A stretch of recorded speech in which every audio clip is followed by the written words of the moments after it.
Dragon ball की सबसे मजबूत किंवदंती अध्याय 151। एक मजबूत प्रतिद्वंद्वी का सामना करते समय मजबूत होना अच्छा नहीं। ये देखकर जिया अंदर से चिल्लाया और बड़े पैमाने पर गहरे लाल ऊर्जा कोकून को देखते हुए जल्दी से पीछे हट गया। ऊर्जा कोकून प्रकृति में सबसे अद्भुत परिवर्तन में से एक को जन्म देता प्रतीत हुआ। एक कैटरपिलर एक तितली में बदल रहा है। कच्छा, एक तेज और स्पष्ट आवाज। अचानक कोकून के फटने से पहले ही वह कांप उठा और अराजक ऊर्जा के बीच अचानक एक गुलाबी आकृति दिखाई दी। यह एक मजबूत आंकड़ा था जो केवल 2 मीटर लंबा था।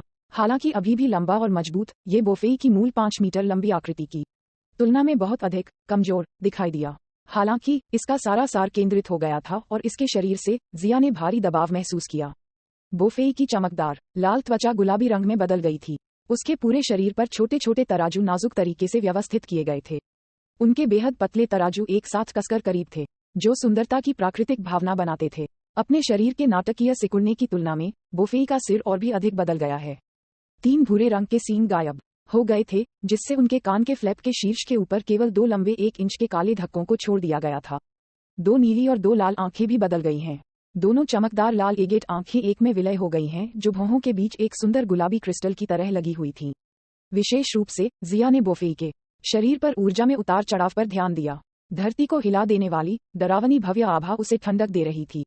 उन्होंने कहा, उनका कद बहुत कम हो गया है। उसकी ताकत फ्रीजा की तरह दोगुनी नहीं हुई होगी, है ना? जिया थोड़ा असहज था क्योंकि उसकी पीठ पर ठंडा पसीना बह रहा था। ड्रैगन बॉल की दुनिया में, चाहे वह फ्रीजा या माजिन बुयू हो, उनका अंतिम रूप हमेशा प्रत्येक परिवर्तन के साथ छोटा होता जाता है। फिर भी वे प्रत्येक परिवर्तन के साथ अधिक शक्तिशाली हो गए। निरीक्षण करने के लिए स्पिरिट आई का उपयोग करते हुए जिया की आंखों में एक गुलाबी रोशनी दिखाई दी। सौभाग्य से बोफेई की युद्ध शक्ति केवल 1.12 मिलियन तक पहुंच गई थी। यह इतना नाटकीय रूप से नहीं बदला जितना उसने उम्मीद की थी। सौभाग्य से ये फ्रीजा के परिवर्तन जितना अतिरंजित नहीं है। जिया ने अपनी छाती को थपथपाया, एक आह भरी। यदि शरीर परिवर्तन के बाद बोफेई की युद्ध शक्ति फ्रीजा की तरह कई गुना बढ़ गई थी, तो भले ही वह अपनी अंतरिक्ष समय क्षमता का उपयोग करे, वह वापस लड़ने में सक्षम नहीं होगा और केवल छोड़ने के अवसर की तलाश कर सकता था। सौभाग्य से उनके लिए शरीर परिवर्तन के बाद बोफेई की ताकत उतनी अतिरंजित नहीं थी जितनी उन्होंने कल्पना की थी। 1.12 मिलियन युद्ध शक्ति, केवल 180,000 की वृद्धि। उनके परिवर्तन की सीमा जर्बन के समान थी। यदि यह इस स्तर पर था, तो जिया अभी भी लड़ सकता था। मूल रूप से जिया की युद्ध शक्ति केवल 700,000 से अधिक थी, 800,000 के करीब। अपनी की को प्रज्वलित करने के बाद वह बोफेई के साथ समान शर्तों पर लड़ सकता था, जिसका शरीर नहीं बदला था। उनकी कुल आक्रमण शक्ति लगभग 900,000 थी। हालांकि जैसा कि वह लड़ाई में कई बार घायल हो गया था और सेंजू बीन्स के जादुई उपचार प्रभावों के साथ मिलकर उसकी ताकत बढ़ रही है। अब उनकी असली ताकत लगभग 900,000 थी। अपनी की को प्रज्वलित करने के बाद वह सिर्फ किसी ऐसे व्यक्ति के साथ लड़ सकता है जिसके पास 10 लाख से अधिक युद्ध शक्ति है। अगर उनकी स्पेस टाइम क्षमताओं को ध्यान में रखा जाए तो वह मुश्किल से बोफेई से लड़ सकते हैं। इस पल में जिया वास्तव में भूल गया था कि बोफेई के शरीर परिवर्तन के लक्षण फ्रीजा के शरीर परिवर्तन से अलग थे। वास्तव में फ्रीजा का शरीर परिवर्तन अनिवार्य रूप से ऊर्जा जारी करने की एक प्रक्रिया थी और केवल थोड़ी सी मूल शक्ति जारी करने को शरीर परिवर्तन के रूप में नहीं माना जाता है। बोफेई या जर्बोन के लिए, जिनके शरीर का परिवर्तन उन्हें अपनी सामान्य क्षमताओं को पार करने की अनुमति देता है, सच्चा शरीर परिवर्तन है। लेकिन इस तरह के परिवर्तन के लिए उन्हें जो कीमत चुकानी पड़ती है वह काफी बड़ी है। अच्छा, मुझे देखने दो कि आप कितने मजबूत हो गए हैं। जिया मुस्कुराई, उसका खून दौड़ने लगा। शुआ, जिया ने एक आक्रामक रुख अपनाया और तुरंत नीचे कूद गया। प्रकाश की किरण में बदल गया। बोफेई की ओर झपटते हुए उसका पूरा शरीर सुनहरा और चमकदार था। novelUSB.com। हा, तुम मौत को गले लगाने के लिए बहुत उत्सुक हो, तो मुझे तुम्हें अपने रास्ते पर भेजने की अनुमति दो। शक्ति से भरे अपने पूरे शरीर की भावना का आनंद लें। बोफेई क्रूरता से हंसे। ये शरीर परिवर्तन क्षमता, शारीरिक शक्ति और जीवनकाल पर बेहद भारी थी। अनिवार्य रूप से यह उनकी जीवन शक्ति को अत्यधिक ओवरड्राफ्ट कर रहा था, और अगर यह जीवन या मृत्यु का मामला नहीं था, तो बोफेई कभी भी इसका उपयोग नहीं करेगा। आकाश में अचानक प्रकाश की एक किरण दिखाई दी। धमाका। एक भयंकर टक्कर के साथ बोफेई ने अपनी मुद्रा को समायोजित किया और दयालुता से जवाब दिया। लेकिन जिस क्षण वे टकराने वाले थे, जिया का शरीर अचानक तनावग्रस्त हो गया और जल्दी से चकमा दे दिया। हुआ लाला, एक शक्तिशाली स्कारलेट ऊर्जा लहर जल्दी से उसकी पीठ के पीछे से बाहर निकल गई। जिया ने अपनी बांह को हैंड ब्लेड के रूप में लहराया। उसकी हथेली का ब्लेड बर्फीली ठंडी रोशनी से झिलमिला रहा था। दरार, हाथ का ब्लेड स्कारलेट ऊर्जा लहर के साथ टकरा गया, जिससे यह 90 डिग्री तक झुक गया। उसकी बांह हिल गई और उसके हाथ की हथेली के साथ एक झुनझुनी सनसनी फैल गई। इस समय बोफेई की आकृति पहले से ही उसके बगल में दिखाई दी थी और उसके शरीर के करीब दब गई थी। बैंग, एक पल में जिया और बोफेई भयंकर हवाओं के साथ लड़े, जिसमें आश्चर्यजनक मात्रा में ऊर्जा थी। हालांकि बॉडी ट्रांसफॉर्मेशन के बाद बोफेई की ताकत जिया से कहीं ऊपर थी। जल्द ही जिया का शरीर घावों से छलनी हो गया। सर बोफेई और मानव की ताकत एक बार फिर से बेहतर हो गई है। दूर की भीड़ एक झटके में पीछे हट गई। जल्दी से मुझे यहाँ से बाहर निकालो। मैं तुरंत बोफेई ट्रेडिंग सेंटर छोड़ना चाहता हूँ। कई दिल दहला देने वाले अचानक बदलावों के बाद कुछ व्यापारियों ने महसूस किया कि स्थिति नियंत्रण से बाहर हो रही थी और जल्दी से अपने भाड़े के अंगरक्षकों पर उन्हें यहाँ से बाहर निकालने के लिए चिल्लाया। अब और यहाँ नहीं रहना चाहते थे। चलो चले जाओ, हम अब यहाँ नहीं रह सकते। एक बार फिर मुट्ठी भर लोग भाग गए। मंद युद्ध के मैदान में ऊर्जा के दो समूह, एक सोना और एक गुलाबी, एक दूसरे के खिलाफ बार बार टकराते थे। गड़गड़ाहट, भूमि कांप रही थी और प्रकाश की कुछ अदृश्य किरणें चमक उठीं क्योंकि 100 मीटर से अधिक चौड़े और अज्ञात गहराई के खड्ड जमीन की सतह पर खुल गए, जिससे जलते हुए गर्म मैग्मा को बाहर निकलने की अनुमति मिली। जिया ने अपना पैर बढ़ाया और बोफेई की ओर लात मारी। बैंग, बोफेई ने केवल अपनी बांह को अपनी छाती पर रखा और क्रूर शक्ति को अवरुद्ध कर दिया। अच्छा नहीं। ये देखते ही जिया तेजी से पीछे हट गई। तेजी से पीछे हटने वाले आंकड़े को देखकर बोफेई उसे जाने देने के लिए कैसे तैयार हो सकता है। वह गुस्से से ऊपर की ओर सीटी बजा रहा था। उसका शरीर तेजी से अंधेरे आकाश में बिजली की लकीर की तरह झिलमिला रहा था। उसने अपना पैर उठाया, अपनी मुट्ठियां भींच लीं और बिना रुके लगातार हमले शुरू कर दिए। थंप, एक जोर से दबी हुई आवाज आई और जिया ने दर्द से एक जोर से चीख निकाली। उनके कंधे को एक भारी झटका लगा और उनका शरीर तोपखाने के गोले की तरह बाहर निकल गया, जिससे जमीन पर एक गहरी खाई निकल गई। जब धूल साफ हुई तो उसके शव को जमीन में गहराई तक दबा हुआ देखा जा सकता था। बूम! अगले ही पल बोफेई फिर से कूद गया, अपनी मुट्ठियां भींच लीं और गुस्से में उन्हें जिया के सिर पर पटक दिया। यदि यह हमला होता है तो ये तुरंत मारने के लिए पर्याप्त है। एक जोरदार गड़गड़ाहट के साथ जमीन खुल गई और जिया की आकृति अचानक भूमिगत से गायब हो गई। ये देखकर बोफेई चौंक गया। जैसे ही उसने एक पल के लिए ध्यान खो दिया, एक तेजी से चलती आकृति तुरंत उसके सामने आई जिसने एक ऊर्जा लहर के साथ उसकी ओर हमला किया। अचानक उस पर एक पृथ्वी चकनाचूर दबाव पड़ा, जैसे माउंट ताई नीचे दबा रहा हो। जमीन पर बोफेई ने खुद को स्थिर किया और जल्दबाजी में एक हमले के साथ जवाब दिया, जिससे उसके पैरों के नीचे की पूरी चट्टान का स्तर उछल गया। न केवल उन्होंने एक अच्छा मौका गंवा दिया था, बल्कि उन्होंने अपने प्रतिद्वंद्वी को भी वापस लड़ने की अनुमति दी थी। बोफेई की मांसपेशियां हिलने लगीं, उसका चेहरा नीला और सफेद हो गया। अरे अरे कमीने! बोफेई ने क्रूरता से शाप दिया। वह कभी इतने शक्तिशाली प्रतिद्वंद्वी से नहीं मिला था। उसे जल्द से जल्द उससे निपटना था। बोफेई के माथे पर क्रिस्टल गुलाबी आंख के माध्यम से एक ठंडी रोशनी चमकी। उनकी शरीर परिवर्तन क्षमता की एक समय सीमा है और उनके शरीर पर रखा गया बोझ विशेष रूप से बहुत बड़ा था। हर मिनट और हर सेकंड का मतलब है कि अपने जीवन शक्ति का अधिक से अधिक ओवरड्राफ्टिंग करना। यदि उसने मानव को जल्द से जल्द खत्म नहीं किया तो उसे जीवित रहते हुए भी मौत के घाट उतार दिया जाएगा। मर जाओ। नीदरलैंड शॉकवेव, एक रक्त लाल झटका लहर प्रकाश की ठंडी किरण की तरह निकलती है, जिसमें मनोरम चमकदार रंग होते हैं। आधे रास्ते में ये प्रकाश के दो बीम में विभाजित हो गया, जो अलग अलग एक के बाद एक जिया की ओर बढ़ गया। यह नीदरलैंड शॉकवेव पिछले एक की तुलना में और भी भयंकर थी। इसकी ताकत दो हिस्सों में बंट जाने के बाद भी इसके कमजोर होने का जरा सा भी संकेत नहीं मिला। इसके अलावा जब ये जिया के पास पहुंचा तो दो झटके की लहरें एक बार फिर विभाजित हो गईं और चारों ओर से चारों ओर से हो गईं, जिससे जिया के पीछे हटने के सभी रास्ते कट गए। हवा और शक्तिशाली ऊर्जा के बीच घर्षण ने जोर से ज़ेड ध्वनियां उत्पन्न की, हवा को एक भयंकर बवंडर बनाने के लिए उत्तेजित किया। बवंडर एक हिंसक और उग्र बाढ़ अजगर की तरह था जो लगातार गरजता था। इसने जमीन की सतह पर ब्रश किया और तुरंत एक भयावह दरार खोल दी। स्वर्ग को नष्ट करने और पृथ्वी को चकनाचूर करने वाली शक्ति सभी दिशाओं में फैल गई। इस समय यहाँ तक कि आकाश और पृथ्वी ने भी अपने रंग खो दिए हैं और धुंधली धूसर धूल तुरंत फैल गई है। बूम! मैदान पर आकाश में एक भयंकर विस्फोट हुआ। बल का एक हिस्सा चट्टान के स्तर के माध्यम से नीचे की ओर गुजरा। प्रतीत होता है कि पृथ्वी की पपड़ी के माध्यम से पूरी तरह से प्रवेश करना चाहता है। पूरा महाद्वीप हिंसक रूप से हिल गया। यहाँ तक कि ग्रह के दूर दूर विपरीत दिशा में सर्वनाश के झटकों को महसूस किया जा सकता है। धुआं फैल गया और पीली रेत ने आकाश को भर दिया। हल्की गूंजने वाली आवाजें पैदा करके हल्की हवा बह रही थी। खांसी मुश्किल से इसे अवरुद्ध किया। अपने मुंह से खून बहने के साथ जिया ने अपनी बाहों को अपने माथे के सामने रखा, क्योंकि उसने महसूस किया कि उसके आंतरिक अंग टूटने लगे हैं। जैसे ही वह धीरे धीरे आगे बढ़ा, उसके पूरे शरीर में दरारें एक फटदर्द से त्रस्त थीं। जिया ने जल्दी से एक और सेंजू बीन निगल लिया। ड्रैगन बॉल की सबसे मजबूत किंवदंती अध्याय 152।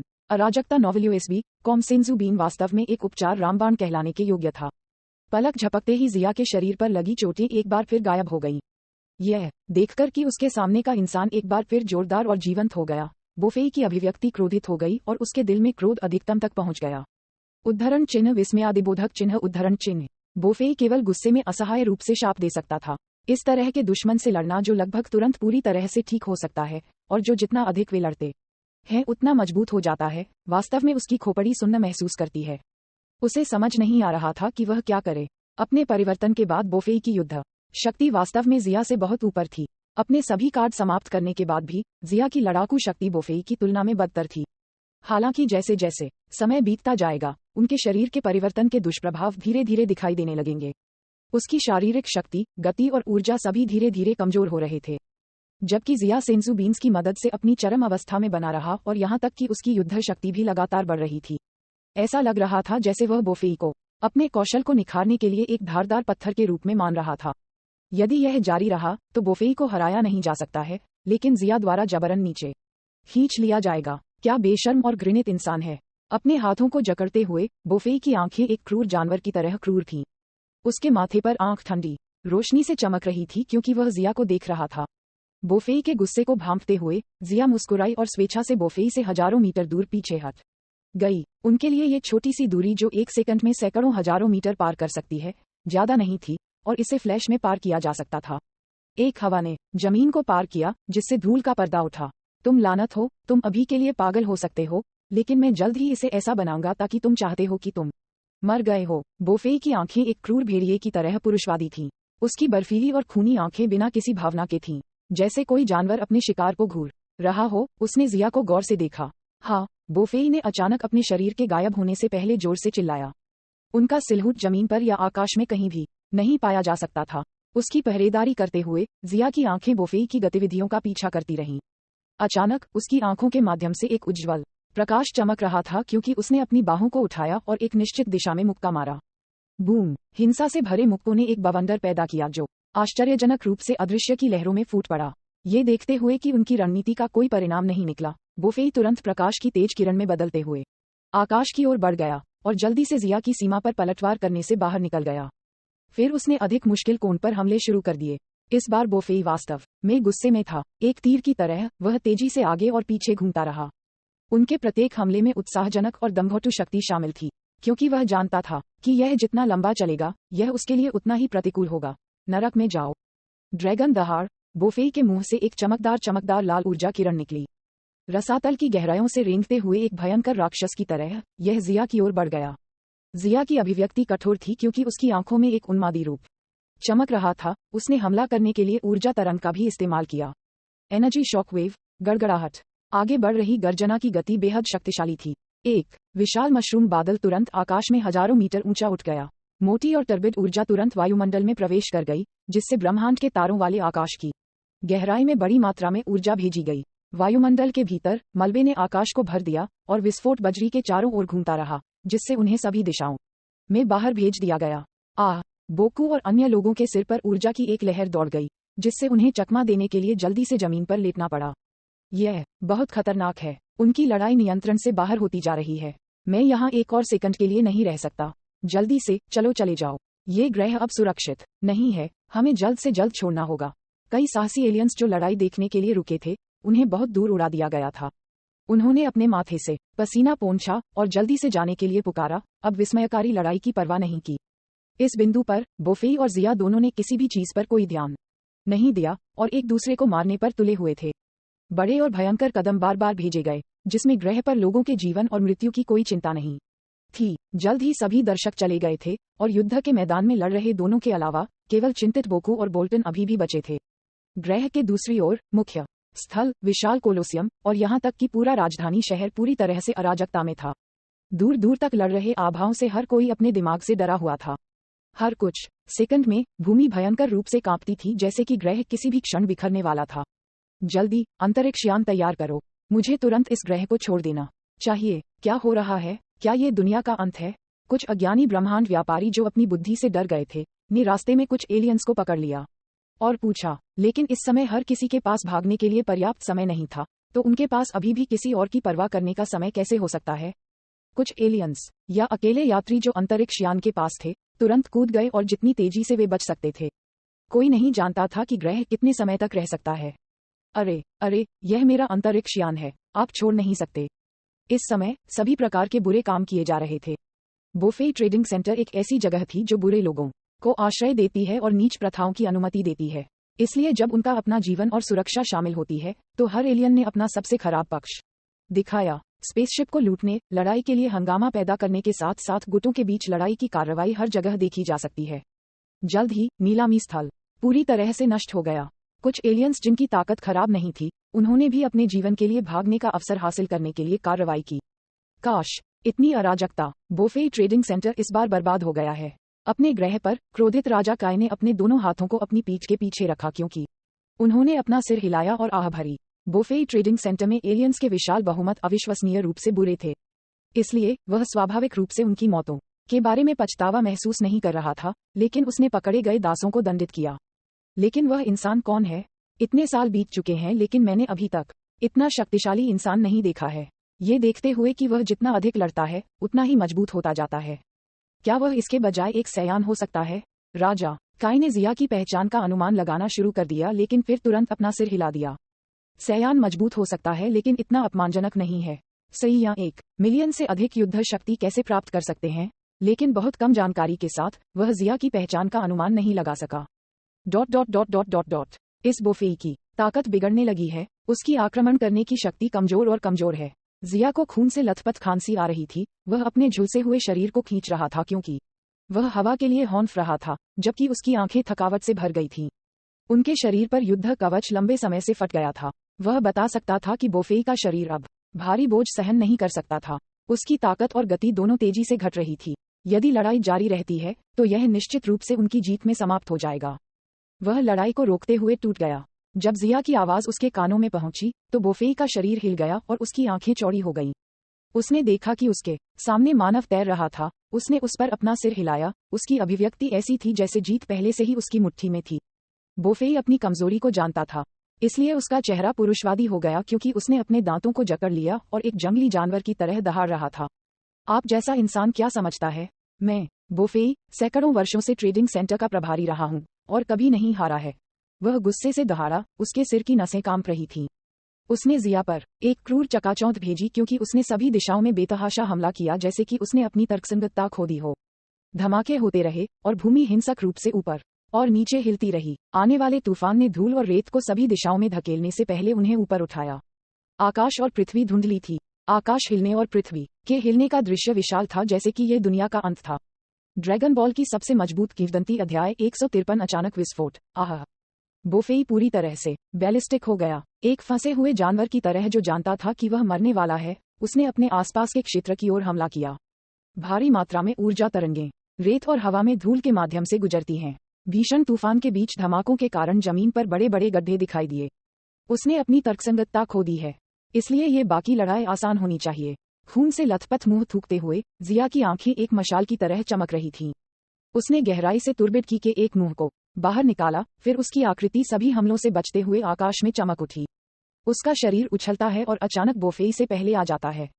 अभी बोफे की आंखें खून से लथपथ थीं, उसका पूरा अस्तित्व आधे पागल अवस्था में डूब गया था। जिया ने अपनी हथेली को बोफे की ओर निर्देशित किया जो एक सुस्त नीली रोशनी किरणों के साथ चमक रही थी। एक शांत लेकिन शक्तिशाली बढ़ती ऊर्जा अचानक बन गई। अच्छा नहीं, बोफे का दिल हिल गया। वह शांत हो गया और जल्दी से चकमा दे दिया। लेकिन तब तक बहुत देर हो चुकी थी। धमाका! एक विशाल मशरूम बादल आकाश में ऊंचा उठ गया। क्षितिज को रोशन करने वाली हल्की नीली रोशनी, शक्तिशाली ऊर्जा दुनिया को हिला देने वाले उछाल के साथ सभी दिशाओं में फैलती रही। आकाश में बादल तुरंत वाष्पीकृत हो गए, गायब हो गए। यदि कोई बाहरी अंतरिक्ष में था तो वे स्पष्ट रूप से ग्रह पर एक विशाल चमक देख सकते थे।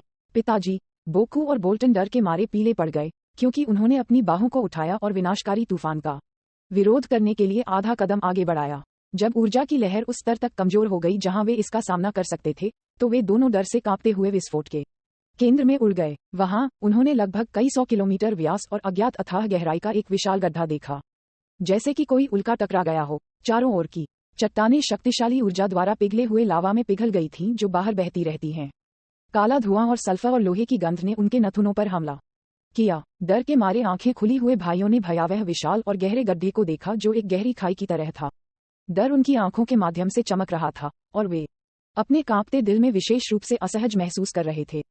वे अपने पिता का बदला लेना चाहते हैं, लेकिन जैसे ही उन्होंने दूर से जिया को देखा जो सांस लेने के लिए गहरी हौंफ रहा था, उन्होंने झुकने की हिम्मत नहीं की।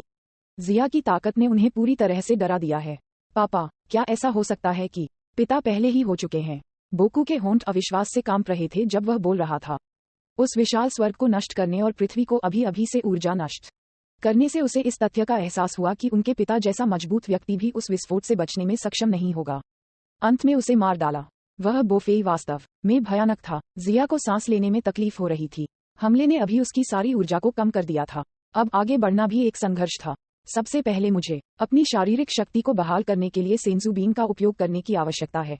ये कहते हुए उसने अपने डायमेंशनल स्पेस से एक सेंसू बीन निकाली और उसे खाने की तैयारी कर रहा था। ये तीसरी बार होगा जब वह सेंसू बीन खाने जा रहे हैं। उन्होंने लड़ाई के दौरान 2 खाए और अब लड़ाई के बाद तीसरा।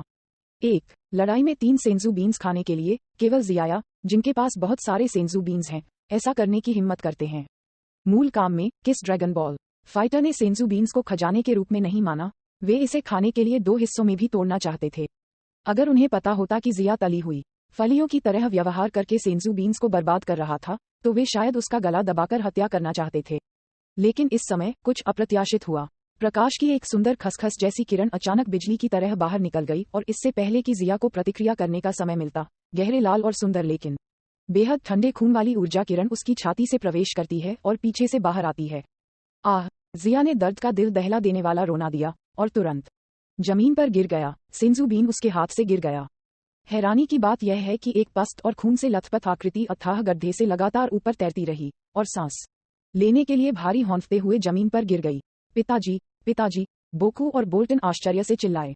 उनकी आवाजें आश्चर्य और अविश्वास से भरी हुई थीं। वे उन लोगों की तरह थे जो अनगिनत दिनों से समुद्र में बह रहे थे, भूखे थे और जल्द ही मरने वाले थे, लेकिन उन्होंने अपने जीवन के अंतिम क्षणों में एक भूमि देखी। अचानक आश्चर्य की भावना ने उन्हें लगभग बेहोश कर दिया।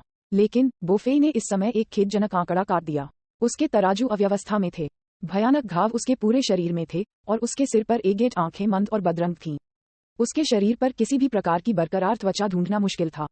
यहाँ तक कि बोफेई को खुद विश्वास नहीं था कि वह जिया की ऊर्जा लहर से हमला करने से ठीक पहले जीवित रह सकता है, लेकिन ये पता चला कि उसका जीवन काफी दृढ़ था। जिजी, इंसान, तुमने नहीं सोचा था कि मैं बच पाऊंगा, है ना? बोकू और बोल्टन के समर्थन से बोफेई जिया की ओर बढ़े क्योंकि उनके शरीर के चारों ओर एक गहरे लाल रंग की धुंध छा गई, जिससे एक बेहद भारी भयावह आभा निकल गई। वाह! प्रकाश की एक और किरण चमक उठी। उसने अपनी उंगलियों को बाहर बढ़ाया और एक तेज लेजर जैसी बिजली की किरण बाहर निकल गई, जो जिया के चारों ओर की मिट्टी से टकरा गई और तुरंत एक अंधेरे और अथाह छोटे छेद को ड्रिल कर रही थी। मुझे बताओ, मैं तुम्हें कैसे यातना दूं? बोफेई ने कहा, जैसे सफलता पहले से ही उसकी मुट्ठी में थी। यद्यपि वह थका हुआ लग रहा था, फिर भी वह दृढ़ता से खड़ा था। वह व्यक्तिगत रूप से अपना समय लेता था और उस इंसान को यातना देता था जिसके कारण उसे चेहरा खोना पड़ता था। पिताजी, मुझे करने दो। मैं निश्चित रूप से ऐसा बनाऊंगा ताकि वह मरना चाहता हो। बोकू ने घृणा से कहा। ठीक है, उसे अच्छी तरह से परेशान करो। उसे जल्दी से मरने देना, उसे बहुत हल्के से छोड़ देना होगा। बोल्टन ने अपने हाथों को भींच लिया और एक अशुभ चमक के साथ कहा। दूर काय के ग्रह पर राजा काय उत्सुकता से एक गर्म तवे पर एक चींटी की तरह घूमते थे। नहीं, नहीं, मुझे उम्मीद नहीं थी कि बोफेई वास्तव में इतने शक्तिशाली हमले से बच गया होगा। यह अब खत्म हो गया है। इस सुनहरे अवसर को चूकते हुए बोफेई को मारना बहुत मुश्किल होगा। अपने शरीर के परिवर्तन के बाद बोफेई की ताकत किंग काय के प्रशासन के तहत स्टारफील्ड में सर्वश्रेष्ठ में से एक थी। जल्दी मत करो, मैं इस इंसान को व्यक्तिगत रूप से मारना चाहता हूँ। बोफेई की आवाज बर्फीली और ठंडी थी, जो तीव्र घृणा को बढ़ा रही थी। हाँ, हाँ, पिताजी, आप ऐसा करते हैं। जरूर। भाइयों ने सिर हिलाया और अपने पिता को मानव को मारने का अधिकार दिया। मैंने इस बार वास्तव में गड़बड़ कर दी। मुझे उम्मीद नहीं थी कि बोफेई अभी भी इस तरह के हमले के तहत बच सकता है। जिया की आंखें थकावट में आधी बंद थीं, क्योंकि आत्मा मर्मज्ञ दर्द और रक्त की हानि के कारण उन्हें असामान्य रूप से थका हुआ महसूस हुआ, जिससे उनके लिए ध्यान केंद्रित करना मुश्किल हो गया। इस बार उन्होंने वास्तव में दुश्मन को कम आंका था। उसने सोचा कि यह बोफेई को मारने के लिए पर्याप्त था, लेकिन अंत में उसे बोफेई द्वारा जवाबी हमला किया गया था। यदि दुश्मन की मौत की पुष्टि नहीं की जाती है तो किसी को अपनी सुरक्षा कम नहीं करनी चाहिए। इस घटना ने उन्हें एक गहरा सबक दिया था। हालांकि क्या वे वास्तव में सोचते हैं कि वे मुझे इस तरह मार सकते हैं? जिया की अंधेरी आंखें बोफेई और उसके 2 बेटों को देख रही थीं। उसने अचानक एक स्नीर का खुलासा किया और जोर से चिल्लाया, इंस्टेंट ट्रांसमिशन। तीनों की आश्चर्यचकित और संदिग्ध आंखों के सामने वह अचानक प्रकाश की किरण में बदल गया और उनकी दृष्टि से गायब हो गया। क्या हुआ? वह कैसे गायब हो गया? जब उसने देखा कि शिकार जो पहले से ही उसकी पकड़ में था अचानक गायब हो गया था, बोफेई गुस्से से दहाड़ा। लेकिन इसने केवल उसके घावों को प्रभावित करने का काम किया, जिससे वह अपने दांतों को नंगा कर दिया और हिंसक खांसी में फट गया। सैकड़ों किलोमीटर दूर जिया की आकृति अचानक एक पहाड़ की चोटी पर दिखाई दी। लैंडिंग के बाद उन्होंने तुरंत मुश्किल से एक सेंजू बीन निकाली और उसे खा लिया। कच्चा सेंजू बीन टूट गया और उसके मुंह में एक समृद्ध जीवन शक्ति फैल गई और उसकी सभी चोटों की जल्दी से मरम्मत की गई। उसकी छाती में भयावह छेद गायब हो गया और एक नई सफेद और कोमल त्वचा द्वारा प्रतिस्थापित किया गया। उन्होंने कहा, कोई अपनी गलती से ही सीखता है, लेकिन इस बार यह वास्तव में बहुत खतरनाक था। जिया उठ खड़ा हुआ और एक गंभीर और कठोर चेहरे के साथ आह भरी उसने व्यंग्य किया और बोला, ये तुम्हारी बुरी किस्मत है कि तुम मुझे पहली बार मारने में सक्षम नहीं थे।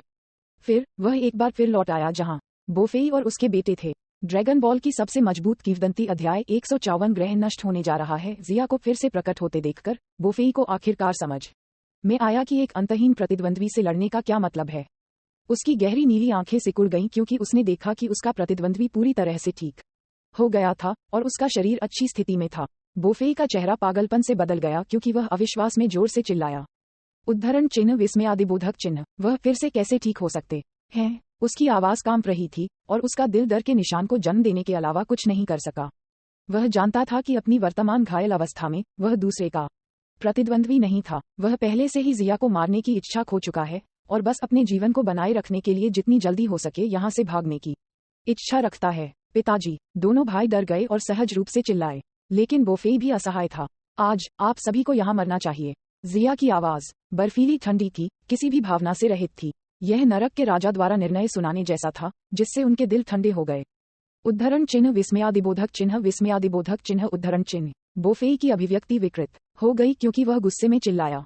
अपने शरीर में चुभते दर्द को नजरअंदाज करते हुए उन्होंने अपनी हथेली से ऊर्जा की एक चमकदार लाल पारदर्शी किरण निकाली। ऊर्जा किरण एक अदृश्य लेजर की तरह पतला और पारदर्शी था। यदि हवा और बीम के बीच घर्षण के कारण मामूली विकृति नहीं होती तो ये सब खोजा नहीं जा सकता था। इन सूक्ष्म परिवर्तनों को देखते हुए जिया ने जल्दी से एक स्नीर के साथ जवाब दिया, बैंग। उसने अपनी उंगलियों को एक साथ दबाकर हथेली का ब्लेड बनाया और फिर उसे एक खूबसूरत चाप में जबरदस्ती झूल दिया। एक विशाल और डरावनी भव्य आभा को ले जाते हुए ये सीधे उसकी ओर बढ़ रही ऊर्जा किरण से टकराया। गड़गड़ाहट की आवाजों के साथ बोफेई की ऊर्जा किरण सीधे झुक गई क्योंकि यह तीरों की घनी भरी धारा के साथ टकरा गई। सीटी बजाने वाली ऊर्जा लहर जमीन से टकरा गई, जिससे विशाल जमीन पर गहरी और सीधी रेखाएं रह गईं। लड़ाई के दौरान बार बार घायल होने और ठीक होने की पूरी प्रक्रिया के दौरान जिया की युद्ध शक्ति बढ़ती रही। बिना धार वाले ब्लेड की तरह ये धीरे धीरे एक जादुई हथियार की ठंडी रोशनी के साथ चमकता था, जो बोफेई इस पत्थर के माध्यम से तेज हो जाता था। अब गंभीर रूप से घायल बोफेई जिया के मैच से बहुत दूर थे। नरक में जाओ! बोफेई क्रूर आंखों से दहाड़ा। उसके हाथ मुड़ गए और अचानक एक अत्याचारी लाल रंग की ऊर्जा की गेंद इकट्ठा हो गई, जिसने बुरी आभा के विस्फोट को उत्सर्जित किया। उन्होंने इसे इकट्ठा करने के लिए अपनी लगभग पूरी जीवन शक्ति को जला दिया और एक बार जब उन्होंने इसे फेंक दिया तो पूरा ग्रह संभवतः जीवित नहीं रहेगा। इस बिंदु पर बोफेई ने पहले से ही इसकी परवाह करना बंद कर दिया था। उसका दिल विनाश से भरा था। जिया के साथ मिलकर ग्रह को नष्ट करना चाहता था। हवा कांप रही थी, पूरा ग्रह कांप रहा था और एक भयावह ठंडी ऊर्जा हर जगह व्याप्त थी। नीदरलैंड विनाश तोप। बोफेई की गहरी नीली रक्तरंजित आंखें भयंकर रूप से बह गईं और एक बर्फ ठंडी कठोर आभा ने तुरंत आसपास की जगह को पिंजरे की तरह सील कर दिया। दुनिया धूसर हो गई जैसे कि उसने अपना रंग खो दिया है और हजारों मीटर की दूरी जम गई, जबकि अंतरिक्ष समय ने अपना अर्थ खो दिया था। जिस क्षण उसने अपना हमला किया, जलती हुई हवा शांत हो गई और मौत की एक मोटी गंध वातावरण में फैल गई। कच्छा कांच के टूटने की आवाज आ रही थी और बोफेई के माथे के केंद्र में गुलाबी रंग की आंख लगातार उत्तेजित भयंकर ऊर्जा को सहन नहीं कर सकती थी और टुकड़ों में बिखर गई थी। आकाश में जिया ने इस दृश्य को नीचे देखा और बस अपने शरीर को हिला दिया, जिससे उसकी अंधेरी आंखों में घनी हत्या का इरादा कम हो गया। फिर उसने अपने दांतों को भींच लिया और अपने शरीर में सभी की को ऊर्जा के एक विशाल गोले में इकट्ठा करना शुरू कर दिया। स्पेस टाइम ब्रेकिंग पंच। बिजली की बर्फीली नीली किरणें ऊर्जा की विस्मयकारी मात्रा के साथ जुड़ी हुई थीं और आगे बढ़ गईं। शानदार और चमकदार प्रकाश एक थंड ड्रैगन की तरह आकाश में उड़ गया, जिसने शक्तिशाली भव्य आभा और पृथ्वी को हिला देने वाली बिजली की किरणों को बहा दिया। बूम! प्राचीन जोरदार बर्फ नीला दिव्य अजगर सीधे भयावह नीदरलैंड विनाश तोप से टकरा गया और तुरंत एक स्वर्ग और पृथ्वी के जोरदार शोर के साथ फूट पड़ा। गड़गड़ाहट, गड़गड़ाहट। थोड़े समय के लिए आकाश स्वर्ग और पृथ्वी के निर्माण से पहले धुंधली अराजकता में लौट आया था, जबकि सूर्य अंधेरा हो गया था। ग्रह खुद हिंसक रूप से हिलने लगा और विशाल बर्फ नीली ऊर्जा जो गहरे नीले विद्युत चाप से घिरी हुई थी, जल्द ही नीदरलैंड विनाश तोप की आभा को अभिभूत कर देती है। धमाका! मुट्ठी की आभा के नीचे अंतरिक्ष समय बिखर गया और इसने पूरे नेदरवर्ल्ड विनाश तोप को निगल लिया। मत करो! दिल दहला देने वाले रोने के साथ बोफेई केवल अपने चेहरे पर एक विकृत अनिच्छुक रूप प्रदर्शित कर सकता था, क्योंकि वह विनाशकारी और उन्मादी ऊर्जा द्वारा निगल लिया गया था। बड़े पैमाने पर गड़गड़ाहट और बिजली के भयावह विस्फोट के तहत उसका शरीर निचोड़ा गया, फट गया और जल्दी से पाउडर में विघटित हो गया। पिताजी, पिताजी! दो अन्य रक्त दही चीखें सुनी जा सकती थीं, क्योंकि बोकू और बोल्टन को भी बेकाबू ऊर्जा ने निगल लिया था और बिना किसी प्रतिरोध के पाउडर में भी बदल गया था। ओह बकवास! मैंने बहुत अधिक बल का इस्तेमाल किया, ग्रह भी नष्ट होने जा रहा है। तीनों को निगलने के बाद अंतरिक्ष समय की बिखरने वाली ऊर्जा बंद नहीं हुई और ग्रह के कोर की ओर दौड़ना जारी रखा। एक कच्चा ध्वनि के साथ ग्रह के मूल को छेद दिया गया था और ग्रह के दूसरी तरफ से बेकाबू ऊर्जा बाहर निकल गई थी। बोफेई ट्रेडिंग सेंटर का मुख्य सितारा जल्द ही बर्बाद होने वाला था। हुआला! जैसे ही ग्रह का कोर बिखर गया, प्रकाश की चमकदार किरणें पूरे ग्रह पर दिखाई देने लगी, क्योंकि प्रमुख टेक्टोनिक प्लेटें अस्थिर हो गईं, जिससे तूफान, सुनामी और बड़े पैमाने पर तूफान आए। गरज और बिजली गिरने के बीच टेक्टोनिक प्लेटें जबरदस्त शक्ति से फट गईं और जल्दी से कई टुकड़ों में टूट गईं। ग्रह विनाश की उल्टी गिनती में प्रवेश करने लगा। मुख्य तारे पर अभी भी एलियंस जो समय पर भाग नहीं सकते थे, दहशत में थे। उन्हें ये भी नहीं पता था कि उनका शासक उनसे पहले ही मर चुका था। वे केवल असहाय रूप से देख सकते थे, क्योंकि जलते हुए लावा उन्हें निगलने से पहले करीब और करीब आ रहे थे। क्या चल रहा है? ये बहुत गर्म है। मुझे बचाओ, कृपया कोई मुझे बचा ले। पागलों की तरह रोते और चीखते हुए हर कोई पागलों की तरह भागने की कोशिश कर रहा था। ग्रह के बिखरने से पहले छोटे अंतरिक्ष यान ने भागने की कोशिश की। एक पल के लिए तारों से भरे आकाश में प्रकाश की कई उज्ज्वल किरणें आपस में जुड़ी हुई थीं, जो तेजी से विशाल तारों वाले आकाश में प्रवेश कर रही थीं। मुझे भी जल्द से जल्द चले जाना चाहिए। जिया ने उस जलते हुए गहरे गड्ढे को देखा और उसके दिल में एक सुन्न भावना बह गई। एक ग्रह के विस्फोट की विनाशकारी शक्ति को हल्के में नहीं लिया जाना था, इसलिए उन्होंने बिना किसी देरी के इंस्टेंट ट्रांसमिशन का उपयोग करके छोड़ने की तैयारी की। जब अचानक उन्होंने महसूस किया कि कमजोर आभा का एक समूह एक साथ इकट्ठा हुआ है। बोफेई ट्रेडिंग सेंटर के मुख्य सितारे पर कमजोर आभा के लिए दिखाई देने के लिए केवल एक संभावना थी। जिया ने तुरंत टेलीपोर्ट किया और पिंजरे में बंद महिला दासियों को देखा, जिनके चेहरे पूरी तरह से निराशा से भरे हुए हैं। ये वे दास थे जिन्हें नीलाम कर दिया गया था, लेकिन उन्हें वितरित होने का मौका नहीं मिला। चूंकि ग्रह नष्ट होने वाला था, इसलिए खरीदारों के पास उनके बारे में चिंता करने की विलासिता नहीं थी और वे खुद से भागने की कोशिश में व्यस्त थे। इसे भूल जाओ, क्योंकि मैंने आपको पहले ही देखा है। मैं आपको रास्ते में समय बचाऊंगा। जल्दी से एक निर्णय पर आते हुए जिया उनके सामने चला गया और अपने अनुवाद उपकरण की मदद से बोला, हर कोई एक दूसरे का हाथ पकड़ता है, मैं आपको दूर ले जाऊंगा। घबराई हुई महिला दास इसके कारण को समझने में विफल रहीं और अपने हाथों का इस्तेमाल अपने उग्र शरीर को ढकने के लिए किया, जो विरल कपड़े पहने हुए थे। बस जब जिया को सिरदर्द महसूस हुआ, तो उन्होंने आखिरकार प्रतिक्रिया दी और एक दूसरे से हाथ मिलाने से पहले थोड़ी देर के लिए जल्दबाजी में बुदबुदाया, novel USB C Omicron M। अच्छा, यह सही है। इंस्टेंट ट्रांसमिशन लॉन्च करने से पहले जिया मुस्कुराई। वे मुख्य तारे से बाहर निकल गए और बोफेई ट्रेडिंग सेंटर के अन्य 2 ग्रहों में से एक पर आ गए। हालांकि उन्होंने अभी भी महसूस किया कि यह बहुत सुरक्षित नहीं था, इसलिए उन्होंने उन्हें और भी दूर स्थान पर टेलीपोर्ट किया। गड़गड़ाहट, तारों से भरे आकाश में एक जोरदार शोर सुनाई दिया और विशाल ग्रह विशाल करतल विस्फोट के बीच ब्रह्मांड की धूल में बदल गया। बड़े पैमाने पर विस्फोट से विनाशकारी बल ने 2 अन्य ग्रहों को भी हिला दिया, जबकि सुपर ड्रैगन बॉल, जो आकार में तुलनात्मक रूप से बहुत बड़ा था, में कमजोर गुरुत्वाकर्षण क्षेत्र है और इस प्रकार ग्रह के विस्फोट से प्रेरित एक समान गति के साथ ब्रह्मांड में गहराई से दूर चला गया। बोफेई ट्रेडिंग प्लेनेट नष्ट हो गया है। बोफेई ट्रेडिंग सेंटर के मुख्य ग्रह को ब्रह्मांड से गायब होते देखकर राजा काय ने कुछ हद तक पछतावा महसूस करते हुए एक लंबी सांस ली। उसकी आंखों के सामने एक जीवन ग्रह के विनाश को देखने की यह भावना बहुत अच्छी नहीं थी, भले ही उस पर अधिकांश लोग बुरे थे। ड्रैगन बॉल की सबसे मजबूत किंवदंती अध्याय 155 सितारा ड्रैगन बॉल। बोफेई ट्रेडिंग सेंटर का मुख्य सितारा नष्ट हो गया था। ये हिंसक आत्मविस्फोट के विस्फोट के साथ ब्रह्मांड की धूल में बदल गया। लंबे समय के बाद विस्फोट से झटके धीरे धीरे कम हो गए। अभी बिखरे हुए धूल के कारण असीम ब्रह्मांड का तारों वाला आकाश अराजक हो गया। बड़े और छोटे उल्कापिंडों ने मुख्य तारे की पूर्व कक्षा में एक गोलाकार क्षुद्रग्रह बेल्ट का निर्माण किया। प्राथमिक खगोलीय पिंड को खोने के कारण जो भौतिक संतुलन बनाए रख रहा था, बोफे ट्रेडिंग सेंटर के गुरुत्वाकर्षण को फिर से स्थापित करने की आवश्यकता है। इसने अन्य 2 व्यापारिक ग्रहों को परिक्रमा करने की स्थिति को प्रभावित किया है। इस प्रकार हर जगह सभी दिशाओं में उड़ने वाले उल्कापिंडों की अराजकता का दृश्य था। परिक्रमा कर रहे ग्रहों को फिर से स्थिर होने में बहुत लंबा समय लगेगा। इस समय वे एलियंस जो सौभाग्य से जीवित बच गए थे, उन्होंने टूटे हुए ट्रेडिंग सेंटर में वापस देखा और हैरान महसूस किए बिना नहीं रह सके। वे संकट से बचने में सक्षम होने पर असीम रूप से प्रसन्न थे। स्वर्ग वह करीब था, लगभग वहां मेरा जीवन खो दिया। एक गोल मटोल एलियन ने उसके माथे पर पसीना पोंछा। उसका पूरा शरीर ऐसा था जैसे वह थकावट से गिर जाएगा। पक्ष में उनके 2 किराए के अंगरक्षक दोनों विशेषज्ञ थे जिनकी युद्ध शक्ति 30,000 तक पहुंच गई है और उन्हें अंगरक्षक उद्योग में उत्कृष्ट माना जा सकता है। लेकिन इस समय वे दोनों अपने दिल को कांपने से रोक नहीं सके, क्योंकि वे अपने नियोक्ता के साथ मिलकर पहले से ही गायब हो चुके बोफे ट्रेडिंग सेंटर को देख रहे थे। वह काले बालों वाला इंसान वास्तव में शक्तिशाली है। यहाँ तक कि सर बोफे, जो कई 100 वर्षों से बोफे ट्रेडिंग सेंटर की देखरेख कर रहे थे, उनका मैच नहीं था। क्या ऐसा नहीं है? इतने बड़े ग्रह को इतनी आसानी से उड़ा दिया गया था। सौभाग्य से हम जल्दी से बच गए थे। एलियंस जो सौभाग्य से अपने जीवन के साथ बच गए थे। हम सार्वजनिक चैनल के माध्यम से एक दूसरे के साथ बात कर रहे हैं। अचानक एक शोकपूर्ण शोर की आवाज सुनी जा सकती थी। उस शोकपूर्ण चीख पुकार की आवाज सुनकर सभी के रोंगटे खड़े हो गए। वे अंदर से ही अंदर उस हाउलकारी व्यक्ति की सीधेपन की प्रशंसा करते थे। लेकिन ये सार्वजनिक चैनल है। क्या वह व्यक्ति चेहरा खोने से डरता है? आवाज से ये कोडन स्टारफील्ड के बड़े व्यापारी श्री बिसोया होना चाहिए, है ना? वह इतनी बुरी तरह क्यों रो रहे हैं? किसी ने पूछा। हैरान, श्री बिसोया अपने मुखर व्यक्तित्व के लिए जाने जाते हैं।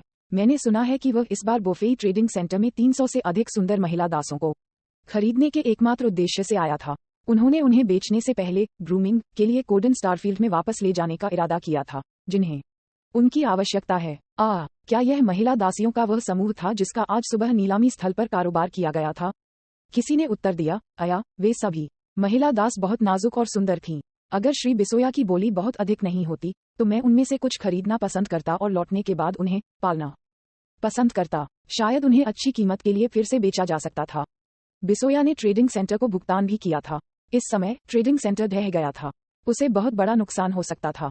पैसे का भुगतान किया लेकिन सुंदर महिला दासों को प्राप्त नहीं किया। अगर यह मैं होता तो मैं भी रोता। कौन जानता है कि ट्रेडिंग सेंटर का पुनर्निर्माण कब किया जाएगा? सार्वजनिक चैनल में इस विषय पर केंद्रित चर्चाएं चलती रहीं। तुरंत उनके दिमाग में आया कि बोफे और उनके बेटों की मृत्यु के साथ बोफे ट्रेडिंग सेंटर केवल नाम में मौजूद है। शायद एक दिन एक और बड़ा शॉट आ सकता है और ट्रेडिंग सेंटर के एजेंट की स्थिति पर कब्जा कर सकता है। लेकिन ट्रेडिंग सेंटर का पुनर्निर्माण एक आसान बात नहीं होगी। बेशक ये सभी यूनिवर्स कॉमर्स एलायंस के बारे में चिंता करने के लिए हैं। उन्हें बस अपना काम करते रहने की जरूरत है। हम केवल उम्मीद करते हैं कि बाद के एजेंट थोड़ा दयालु हो सकते हैं और उनका कम फायदा उठा सकते हैं। थोड़ी देर बाद उन एलियंस ने रुचि खो दी, इसलिए उन्होंने एक दूसरे को अलविदा कहा और 2 और 3 में अपने परिचारकों और अंगरक्षकों के साथ अपने अपने शासक ग्रहों पर लौट आए। तभी लहरों पर उभरने वाले सागर स्प्रे की तरह शून्य विकृत हो गया और एक काले बालों वाला युवक विकृत स्थान से बाहर निकल आया। उन्होंने सितारों के अनंत और अव्यवस्थित मंद विस्तार के साथ साथ उस दूर के जलते हुए ग्रह और उसके चारों ओर घूमने वाले 2 ठोस ग्रहों को देखा, जबकि गहरे नारंगी सुपर ड्रैगन बॉल गायब थे।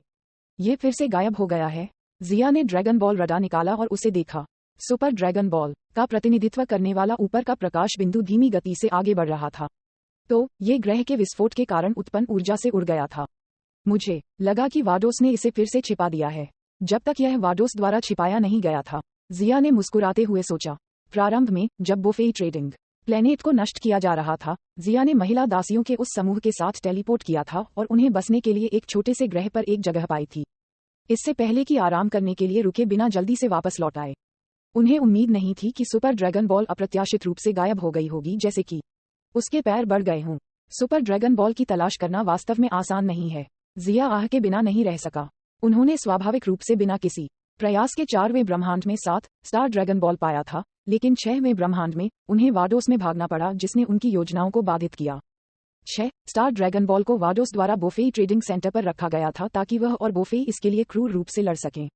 7 स्टार ड्रैगन बॉल के लिए वह अभी भी इसके ठिकाने को नहीं जानता है।